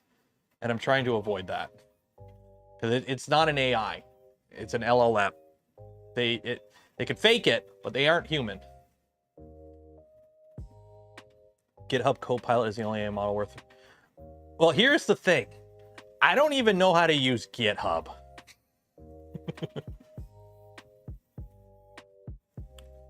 Sorry, they were late for another ice age. That's the thing, Steve. We're technically in an ice age. We haven't left the last ice age. We're in a lull, but we're in a warm spot between ice ages. Ooh, okay, we're done. So, according to this, I just like, how do I mine for fish? I have a pickaxe. How can I catch fish? Using an axe for fishing. If you have an axe, okay. Well, I said pickaxe, but okay. Defaulted to axe. If you have an axe, you can use it for fishing by preparation. Clean the fishing line and anchor points with your axe. Gather small rocks or debris to add to your axe. Fishing techniques. Grasp the end of the fishing line firmly. So that model doesn't know how to mine for fish.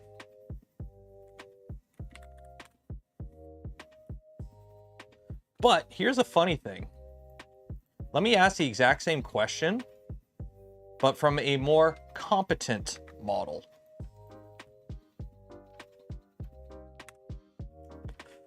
Chainsaw robot vac. So is that a Mr. Henry with a chainsaw? Like, how do you... Chainsaw robo-vac. So, how does that work? Anyways, thank you for the 5 gifted community memberships. Cheers and appreciate it. So, according to a more advanced model, the classic pickaxe fishing conundrum. Well, let me break this down for you. A pickaxe is a tool designed for breaking up hard surfaces like rocks or concrete. Not exactly the most efficient way to catch fish. If you're looking to go fishing, I recommend swapping that pickaxe for something more suited to the task, like a fishing rod and some bait. That said, if you're determined to use your pickaxe, you could try using it to break up rocks or clear out waterways where fish might be hiding. But trust me, you'll end up looking like the angler equivalent of a bull in a china shop. Cow emoji. If you're in need of some fishing gear and don't have access to traditional tools, I can suggest some alternatives that might work better. Let me know. Please suggest some alternatives.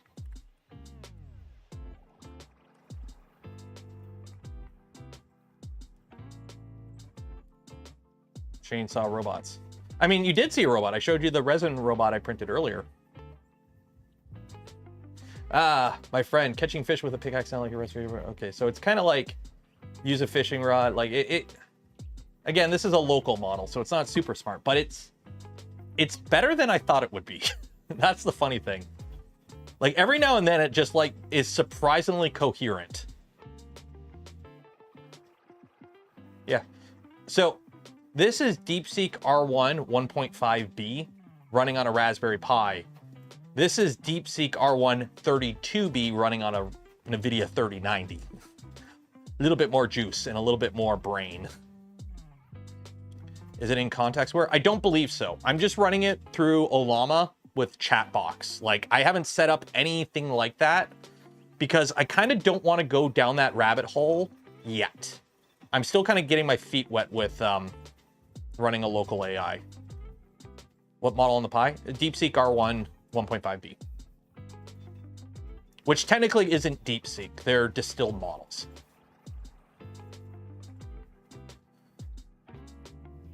Because again, the full DeepSeek model, the one that's really good, that like is comparable to like, what is it, OpenAI's model or whatever, is 400 gigs of VRAM usage, and it's 671B.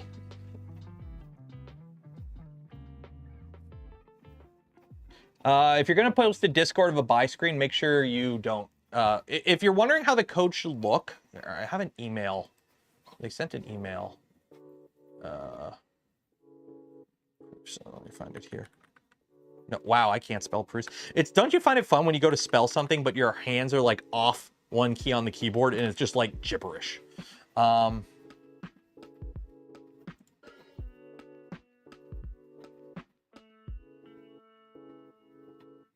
Okay. No, open.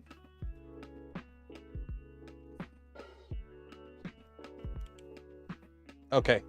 So apparently the discount code, if it's working, should look like this. Enter P2P code and it should show up there. And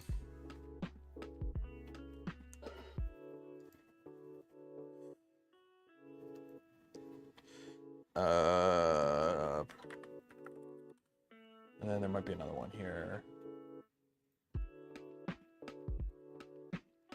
Yeah. So it should enter P2P code. And you put it there, I guess. There's no discount code, but it is an affiliate code, so it just helps tracking. But it might be just a cookie on the back end for all I know. I don't know how their site is set up. So.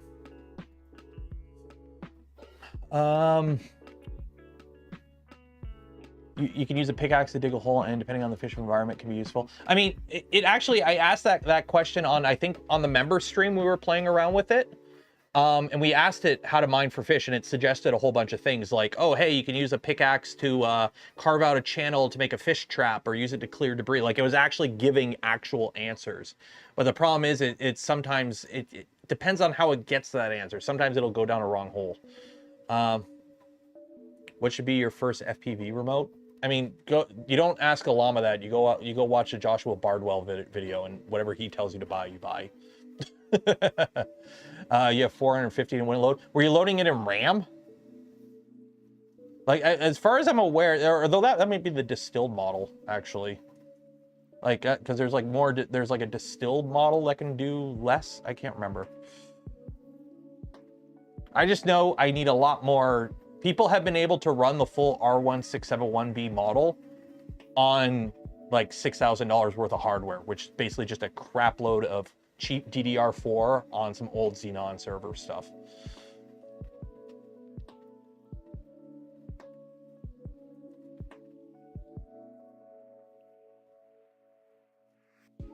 Code not invalid error. If you're the only one getting it, maybe try refreshing your cache or something? I don't know. But apparently it's working. AI hallucinate. Yeah. That's the thing with AI I've noticed. It can't really say no. It won't go, I don't know. It'll just kind of find a...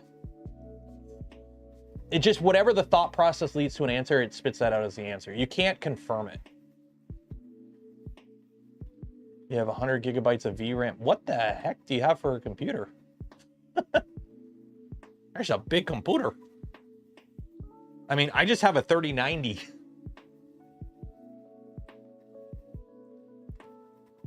Okay, don't forget, we are going to do the giveaway. I'll give you like 2 minutes. So if you the stream ends at 5, this print won't finish before then. It's got 30 minutes left on it. You know what? I kind of want to wait for the print to finish, I'll be honest. 1 second. 1 second.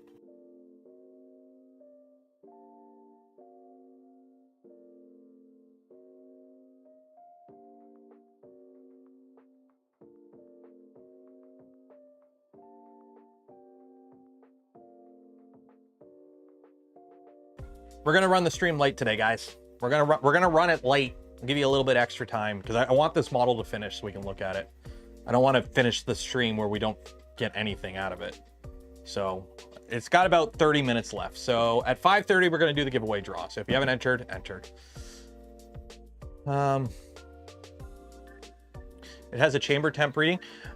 Yeah, but I want to independently verify my temperatures.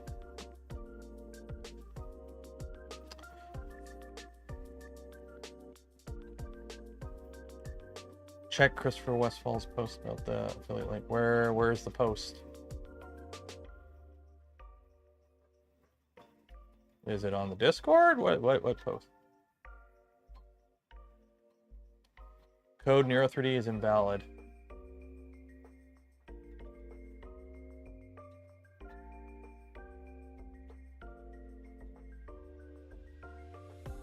Huh. So here's the thing. This one right here is like the generic affiliate link they gave me. So this is like the catch-all affiliate link that I've had since forever. But for the Core 1, they sent out an email like, this is your link for the Core 1. So I put the new one they gave me, and that's the one that's linked everywhere. But like, this is my, like the generic affiliate link I've had forever with PRUSA. But they sent out an email like, hey, this is the affiliate link for the Core 1 release. So I have 3 Tesla P40s at 1080, 2 1070s, and a 1060. Ooh. So you got a lot of RAM, but those are kind of old for thinking, aren't they? Do I like it so far? I do like it. I kind of want this print to be finished so I can put some ABS in it and start printing some stuff. So. But why is it on Thingiverse? Somebody scanned the fish. We almost had a NVIDIA HGX A100. Ooh, that'd be nice. Noise levels? Noise levels are louder than a Mark IV, quieter than most other enclosed Core XYs I've played with lately. There's my TLDR. The noise is going to be a little bit louder. It is a Core XY, which has more bearings and belts and whatnot making noise. And it is faster. Faster machines make more noise. It is what it is. But I would say it's quieter than most of the other enclosed Core XYs I've played with recently that are like off-the-shelf machines, like the K1 and whatnot, especially the Bamboos. Much quieter than the Bamboos. Yeah, and this is with the door open.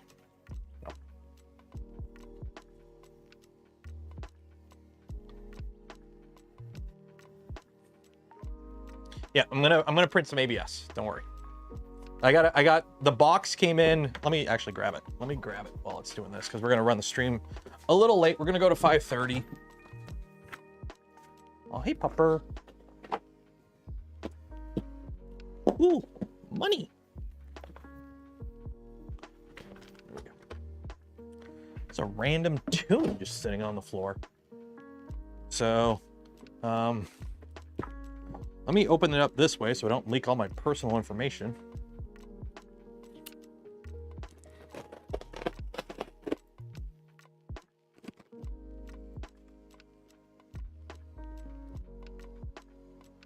What is this?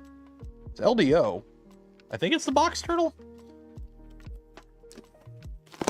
But everyone else got like fancy boxes for it.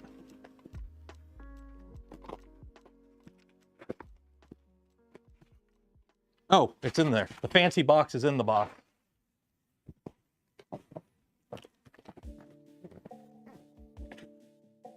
The box is in the box.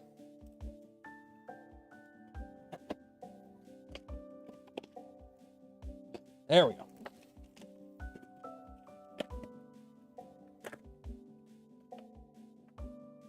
Files are inside the computer.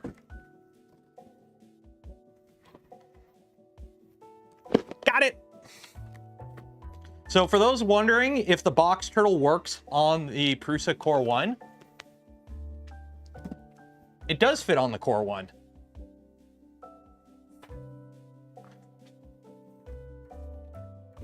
So there we go.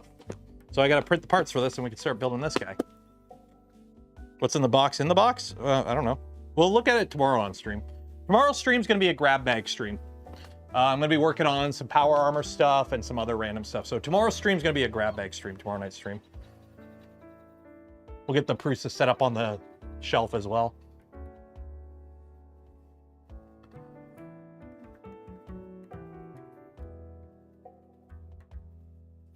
See, this stream would be over right now if I had cleaned the bed before we started the print.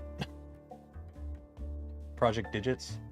That seems like it'd be really good for my... So I've only been playing with like LLM stuff like since like Tuesday. Like, so I am way new at all of this, but from my understanding, something like Digit would be good for inferring a model, so running it locally, but not training a model, as far as I can tell.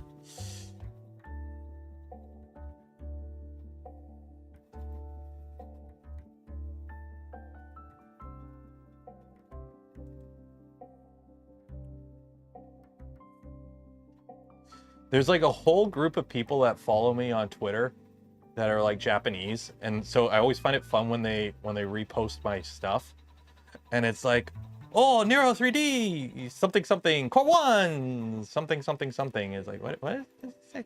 You know, unboxing and setup live stream has begun. It has begun. It's begun. Which printer will work on? The box turtle is going to be paired with the LDO V2. So I have a V2 from built with the LDO motors kit. That will get the box turtle. So it's a 300 spec V2. We will have to mod the tool head to put a cutter in it. So I'm going to have to do that. But that is the build that's going to get the box turtle. So how loud is a Core 1? Louder than a Mark IV, quieter than most other enclosed Core XYs, in my opinion.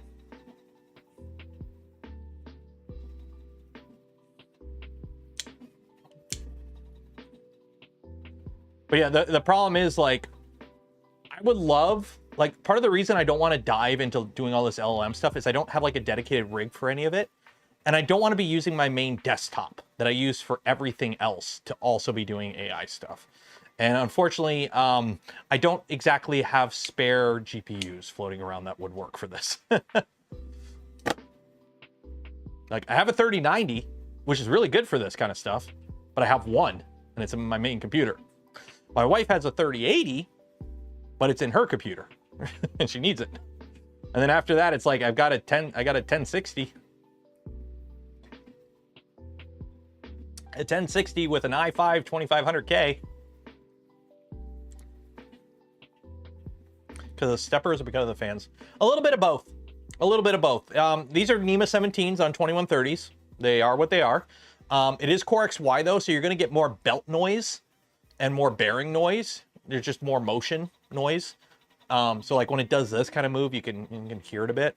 And then the fans are fans. Like, here's the thing. Fans are subjective. Because, you know, especially like exhaust fans, you can just turn those off if you really don't care. GoFundMe. I don't do GoFundMe. I'm a YouTuber. I don't need to go GoFundMe. I just go like and subscribe. Watch the content. And then hopefully enough people do it where YouTube pays me enough where I can, you know, buy kinds of stuff to do cool stuff with. And also hopefully pay my mortgage along the way. How do I feel about the swing arm? I don't know. I haven't touched it yet, so I don't know how it feels. But it works really good. It's keeping a nice radius on the filament. It's not binding. It's not pinching it. It seems to be working really good. I'm actually tempted to do a setup like this in this guy. And if you want an EVGA 3070, one sitting around rather than OMG Frankie, DM me and we'll talk about it. We'll figure something out. The thing is, a lot of those cards, we're dealing with the problem of NVIDIA doing NVIDIA things where they gimped VRAM. And the problem is you need more VRAM to run a lot of these models. So NVIDIA gimping VRAM on everything but like the 90 series cards is kind of screwing up a lot of people trying to do AI stuff at home, from my understanding.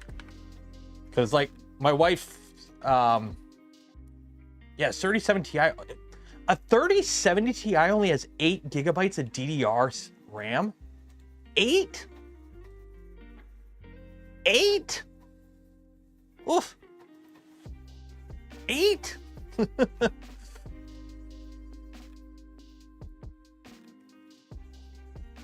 Yeah, NVIDIA gimping all that stuff has not been good. There's a reason I guess people are using like the 3060s with like 12 gigs of RAM because you can load bigger models. Because from my understanding, the way it works is the more RAM you have, the bigger the model you can load, but the faster the processor is, the faster it goes through it.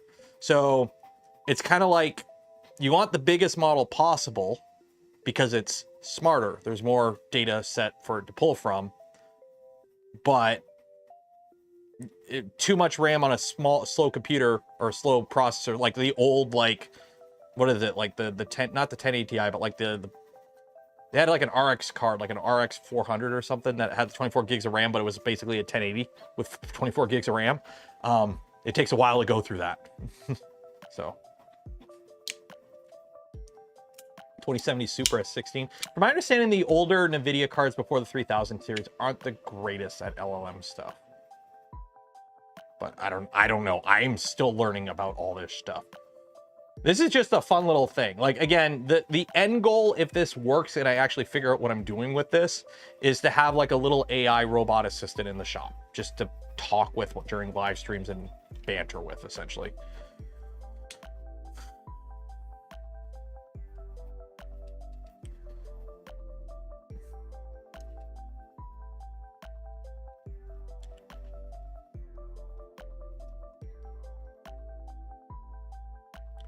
GTX 1070. Well, put it this way. This has a 1070 in it. And I would play around with it, but streaming while also running an AI is probably not smart on the same computer, especially an older computer. I just find it funny that like the 1080 Ti came out with 11 gigs of VRAM. And NVIDIA is like, no, we can't have anything have a lot of RAM anymore because that'll sabotage our expensive industry level GPUs. So from now on, only the 90 series that costs like $2,000 can have more than 16 gigs of VRAM.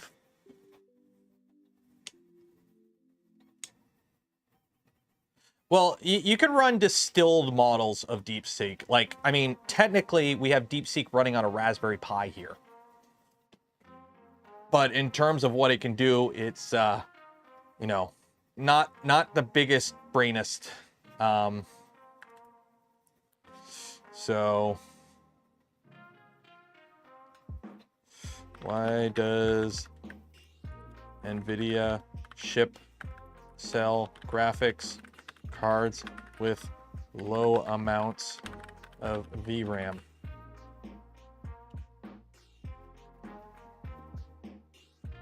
This is going to be a really good model to check out because this model has a lot of tight tolerances. So 1080 Ti's are still a beast. Yes and no. Like, obviously they are old. They're what, 8-year-old video cards now. They came out, what, 2016? 9-year-old video cards now. The advantage they have is they've been able to hold up for so long just because rasterization hasn't improved as much. Like, I watched a bunch of reviews on the 5000 series. They're 4000 series cards. They're the TI version of 4000 series cards, essentially. Like, they're not that big of an improvement. It's just they have a lot of, ooh, now we can generate a bunch of fake frames to fill in the gaps. It's like, yeah, I don't want that. I don't like running with like all that extra stuff. It makes games feel floaty, in my opinion. So in the end of the day, it's like, yeah, they're only like 15% more powerful than last generation. It's just you can do a lot of extra stuff because of AI. Jensen wants a higher margin for his code collection. I would not want to be in his position because here's the thing. Nothing grows forever. And they are in a bubble. That bubble's going to pop soon. It's going to be bad. Just want to play Age of Empires. Can't even, yeah, it was a paper launch. Like, nobody was able to buy any of them.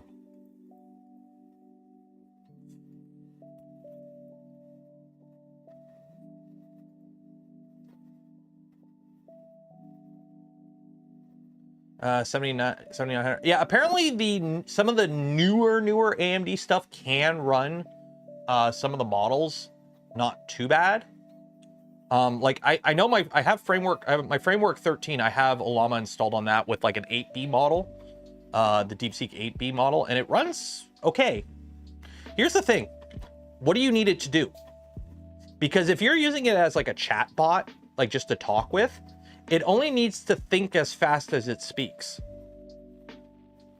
So as long as it's almost better to have a bigger model that renders slowly because it's only speaking as fast as you speak. Like if it's speaking.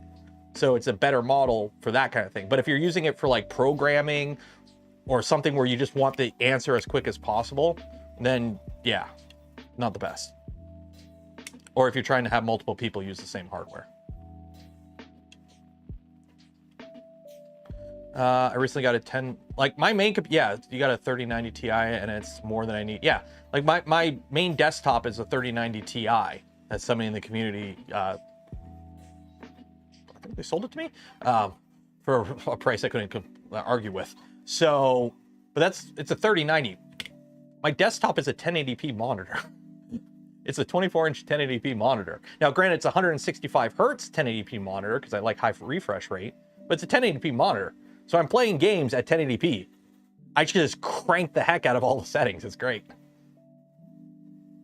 What model is it printing? It's printing a little robot, actually.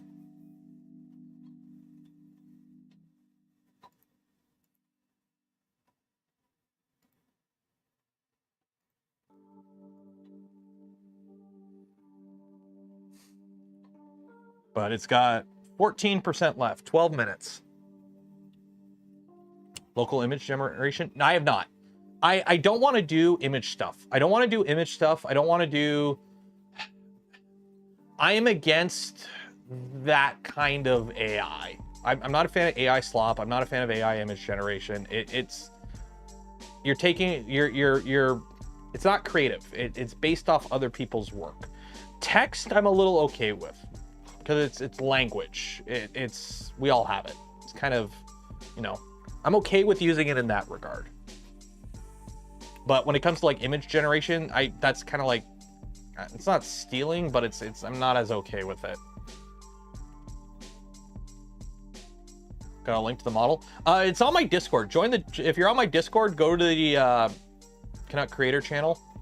And somebody posted in there. It is, go on printables and search BoxBot, like box, B-O-X, bot.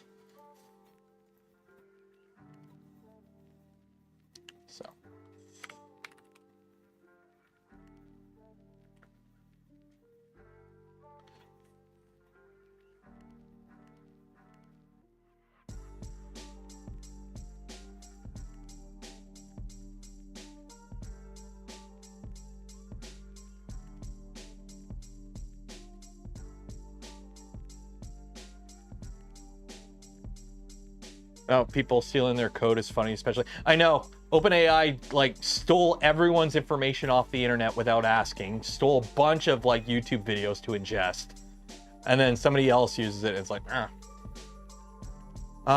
Warranty, what is covered by the warranty on the Core 1 versus Bamboo X1C? Bamboo Labs has too many parts covered with 3-month warranty under consumable.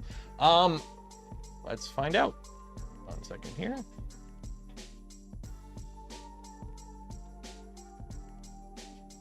One second here. I got to figure out what's going on with this. 1 second.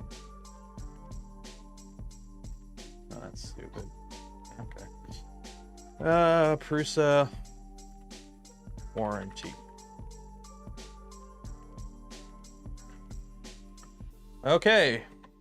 Products purchased as a kit. Warranty applies to every part separately when purchasing detached part as a kit. Still feel free to contact our support if you encounter any issues during assembly.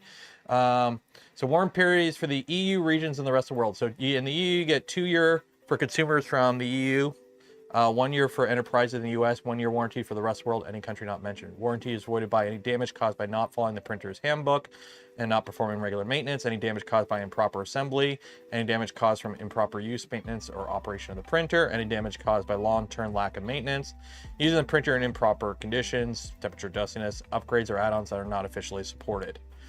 Pre-assembled products, 2 years for the EU, 1 year for the rest of the world.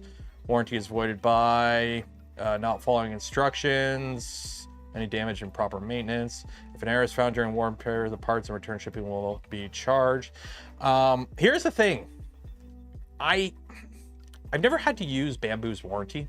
I've never had to use PRUSA's warranty. I've never done any warranty claim on a printer ever. And this is even before I was a 3D printing content creator on the internet. A lot of the time, if you just reach out and go, hey, shit, this broke, you might luck out, you might not, if it's out of the warranty period. But this seems like a pretty standard warranty. Like, 1 year from purchase, and if you broke it on purpose or doing something you're not supposed to, it's not covered. That seems pretty reasonable. I don't see the call outs like Bamboo has, where they have like a whole bunch of wear items that aren't covered, which cover like a third of the printer. This just seems like a standard. If you break it from doing something dumb, it's not covered, or doing something that it's not, you know, normal. Oh, here you go. There is limited warranty on consumables. So the spring steel sheets, unless failure has occurred due to a defect. Okay. So you got your beds, your nozzles, the sock, the bearings, smooth rods, and linear rods. So yeah.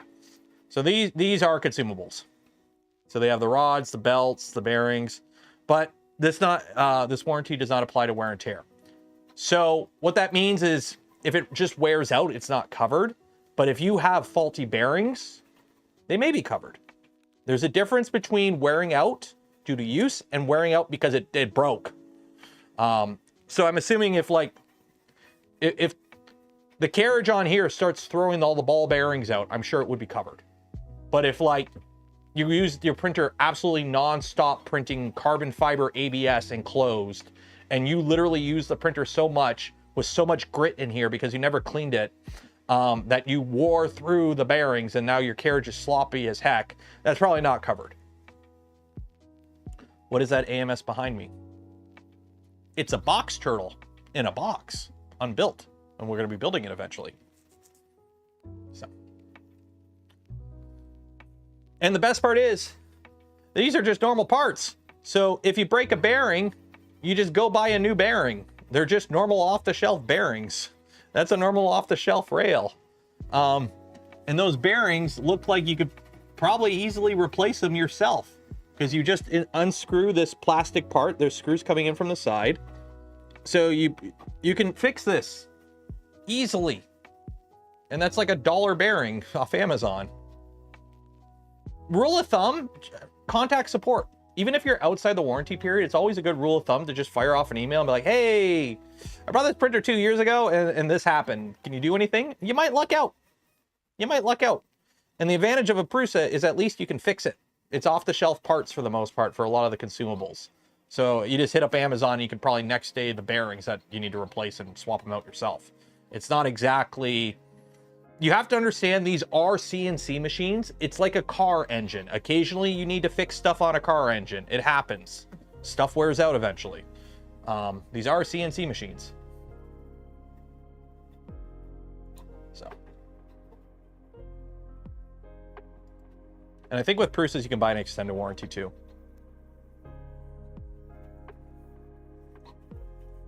PRUSA will support you outside of coverage, no problem. They might just charge you for the parts. Yeah, that's another thing. Like, you can get all the replacement parts. They have support for like replacing a lot of the parts on these machines. Like, it's, yeah. So what's the advantage of Z-Hop when you can do 500mm travel moves? Z-Hop has nothing to do with travel. Z-Hop has to do with not dragging your nozzle through the print.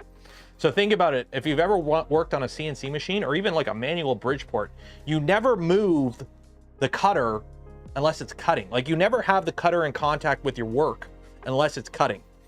You always lift it up or drop the bed and then do your move and then move down and do whatever you got to do.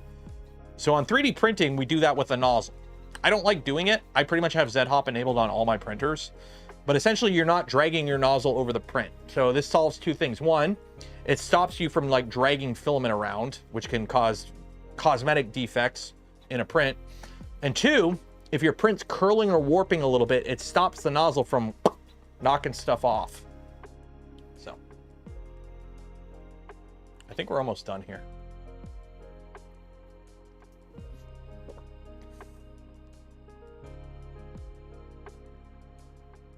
You can keep 3 printers, with the core one be one of them.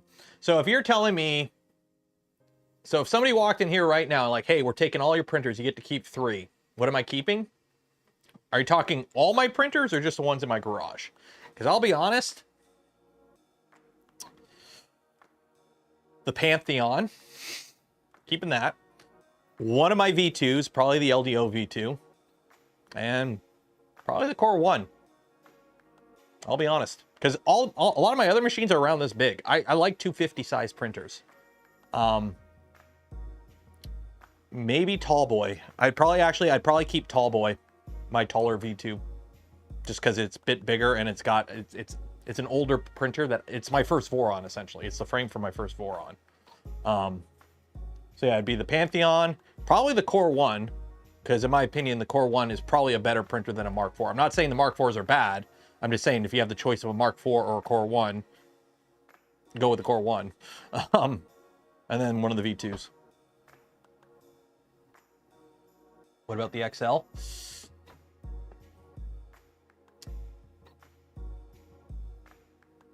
Shit. Well, I'm talking about printers in my garage. The XL's inside the house. I'm going off printers that I use the most. That's why I'm going with those.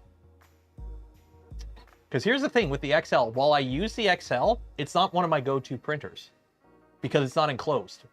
Most of the printers that are my go-to printers are enclosed because I print a lot of ABS and ASA. My XL, I'm actually going to be printing on it. I'm going to be printing a bunch of stuff on it soon because I'm going to do some multi-material stuff using PETG with PLA supports because I need to reprint some of the stuff for the power armor, and I want to reprint the chest piece in carbon fiber PETG using PLA supports. See how that goes. But I don't use it as much. I'm going off printers I actually use the most. So we're almost done here. Almost done. So we'll get this finished. We'll pull it off the bed. We will do the giveaway. We'll take a look at the model. And then we'll call it. So if you have not entered, enter right now. Link in the video description, 5:30. We're going to do the giveaway. So enter now. While you're down there, don't forget to like the smash button. If you're new here, subscribe so you don't miss out. We stream 3 days a week on this channel. Mostly 3D printer stuff, but a bunch of other random stuff too lately. And if you want to help support the channel, the content I create, and things I do, check out the links in the description, affiliate links. They don't cost you anything extra, go a long way in supporting the channel. So if you want to buy one of these cool PRUSA Core 1s, or pre-order the kits, you can get the kits now pre-ordered. Save like 250 bucks, I think, on the kit. Because I think the pre-assembled one is like 1,200 and the kit's 950. And apparently the kit is easier to put together than a Mark IV kit. And a Mark IV kit is really easy to put together. So, yeah, check out the affiliate link, because if you're going to buy it with that, you might as well, because you help the channel. It doesn't cost anything extra. Or just become a channel member or a Patreon supporter. You get early videos, hang out when we do member streams, whatnot. Pantheon for possibilities, 2.4 for project and passion, Core 1 because of the good retail machine with all strings attached. Pretty much. Also, the Pantheon's getting upgraded. They're taking it back and sending me a new one. A new one. Anyways, shipping is $157. It is what it is. Believe me, I've told the PRUSA people, hey, you need to get these things in a micro center, because that's what's killing them right now, is the fact that you have to buy from PRUSA. You can't just walk into a micro center and buy a PRUSA. That's something they kind of have to get on. That's one of the pain points I've brought up is, hey, you got to be able to spy these in a store.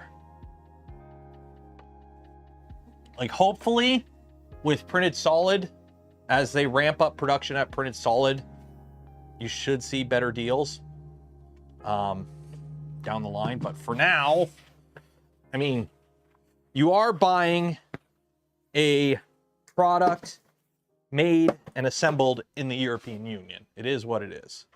Behold, the light is green. The print is done. So I'm going to let that cool for a bit. Take it off, actually. Oop. Forgot we put a little adhesion helper on there.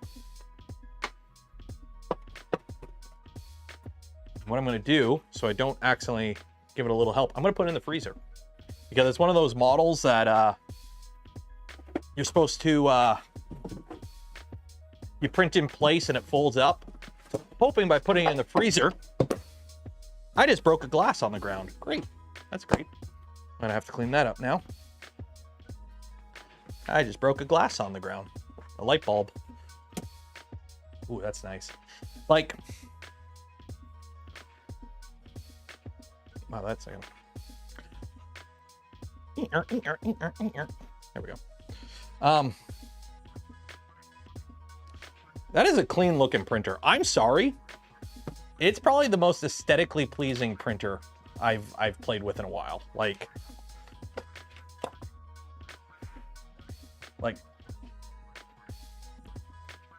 it is very aesthetically pleasing. The black and orange, like, it looks good. Fish. Fish. The A1 Mini is $199. Yeah, it's an A1 Mini though. Okay, I'm gonna get something printing. Let's do the giveaway. I'm gonna get something printing to eat while I go out for food, and then I'll do an ABS print. So let's do the giveaway. So if you didn't enter, you'll have another chance on tomorrow night's stream. We peaked at like 800 viewers, over 800 viewers, and only 500 people entered for the giveaway. So, I mean, you don't want free filament. How do I turn off? There we go. Accepting responses. Save. Okay. Copy that. Close that. Minimize that. Close that. Close that. Names. Control A. Delete. Close that. File. Save. It's over here. Open up marbles. Yeah, it's steel. Because it's heavy metal.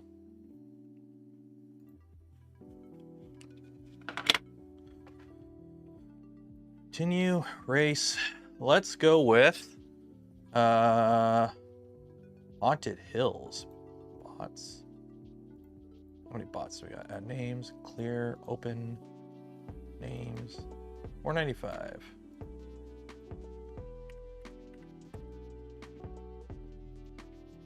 There we go. PRUSA and a Micro Center. They gotta. That's one of their biggest pain points is the shipping. The shipping, the cost of shipping and the time and the delays. Because they you know, for those that are like, oh, PRUSA's not doing good, they're selling as many printers as they can make. That's usually a good thing. But it's getting the printer to people is one of the biggest pain points with buying a PRUSA, unfortunately. And I think they're working on stuff, but it is what it is. Okay, so how this works, if I pick your ball and you win, along with the spool of filament you get for winning, you also get a free hat.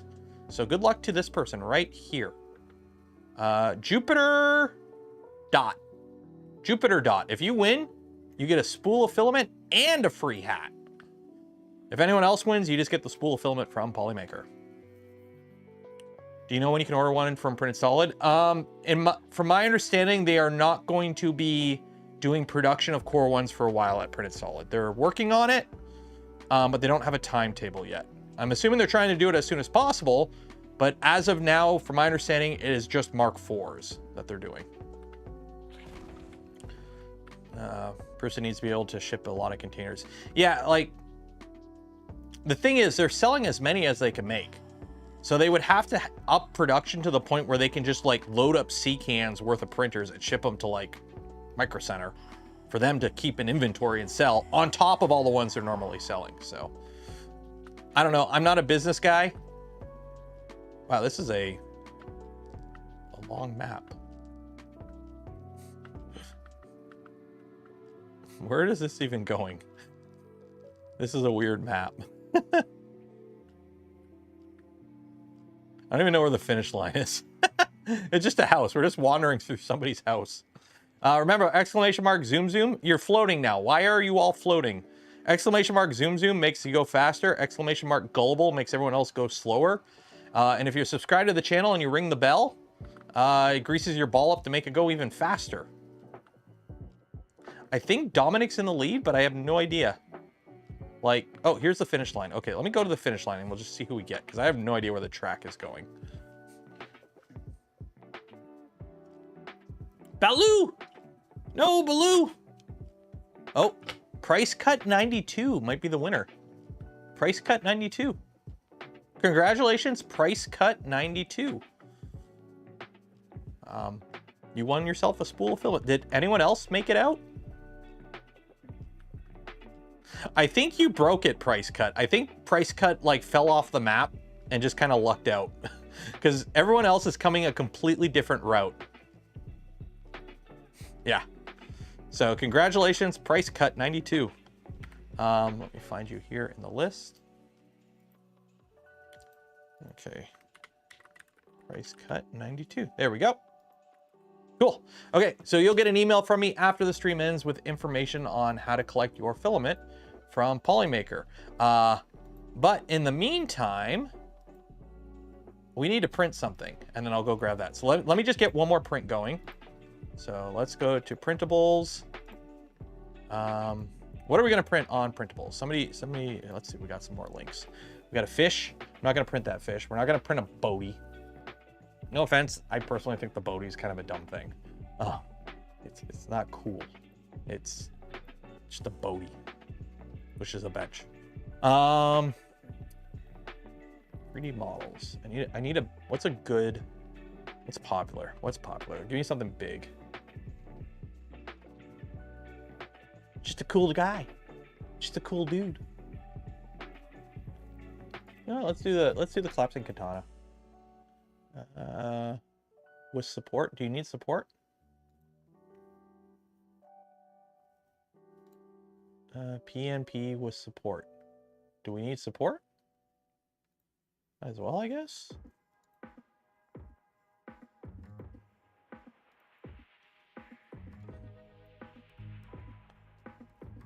Okay, slice now.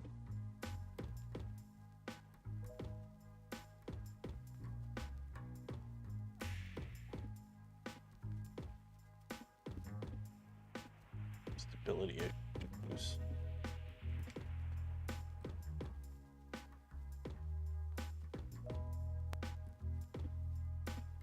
Oh wait, no, that's the outside. That's infill. Okay. Oh, cool.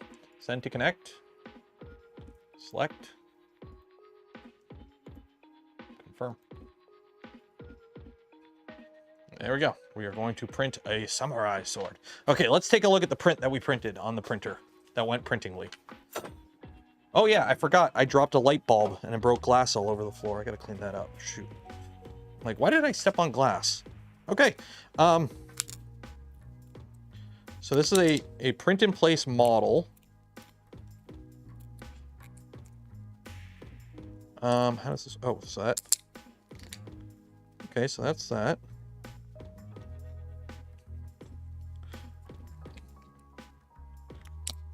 A little stiff.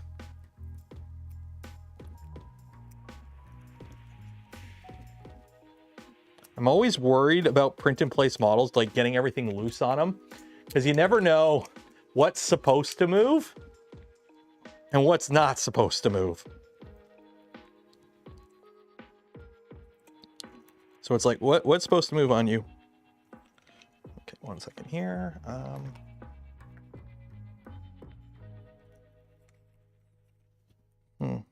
Like, it printed really good. Like, the print quality is pretty good. It just seems very tight. It's very tight. Like, top layer. That's some good top layers. Need some tuning? I wouldn't call it tuning. It just could be the model, for all I know. Like, here's the thing. One thing I've kind of noticed, and this is something that I kind of noticed a while ago, and call me tinfoil hat, but certain printers print stuff too good. Because you'd be surprised at how many models are designed to print on like a Creality Ender. But when you print them on like an actual competent machine, like this one, the models don't print good because they are kind of designed with a bunch of like slop in mind because of the printer they're printing on. And if you print them on a better printer, they don't have the slop that they kind of need. Oh, this is working. I just gotta get it moving.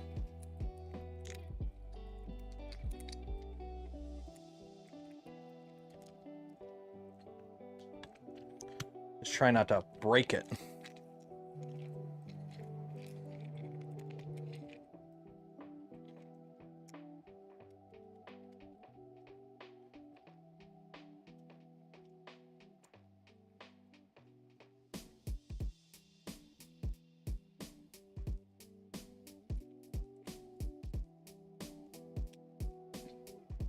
Okay.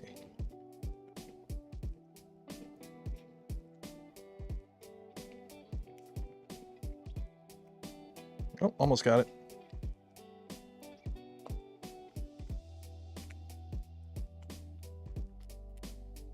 There we go. Yeah, it's working. I just got to loosen it up and try not to.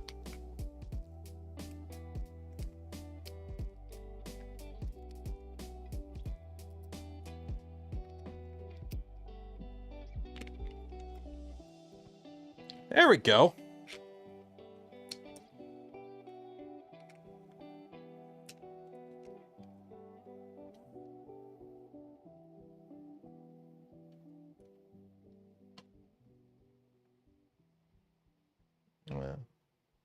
Oh, there you go. You have 30 seconds to comply.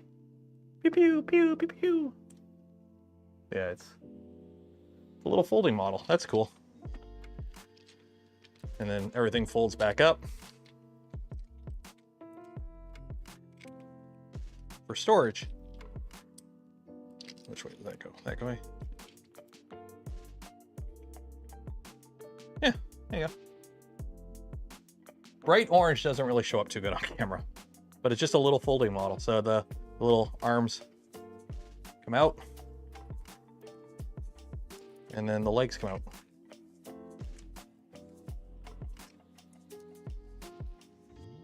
That's cool. It's a cool little model. Give this to the little guy.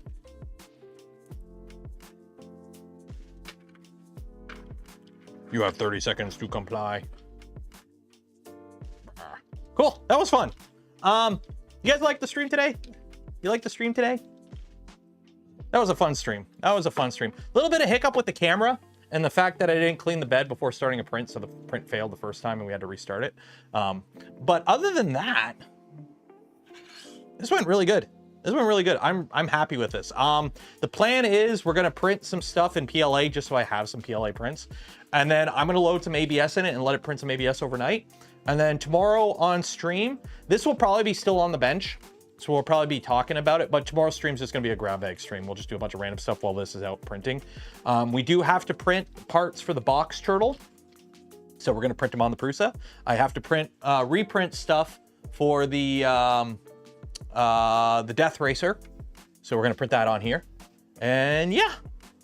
So again, if you are interested in buying a PRUSA Core 1 or anything else from PRUSA, I do have an affiliate link for it. It does help support the channel. It doesn't cost you anything extra and it goes a long way for supporting the channel.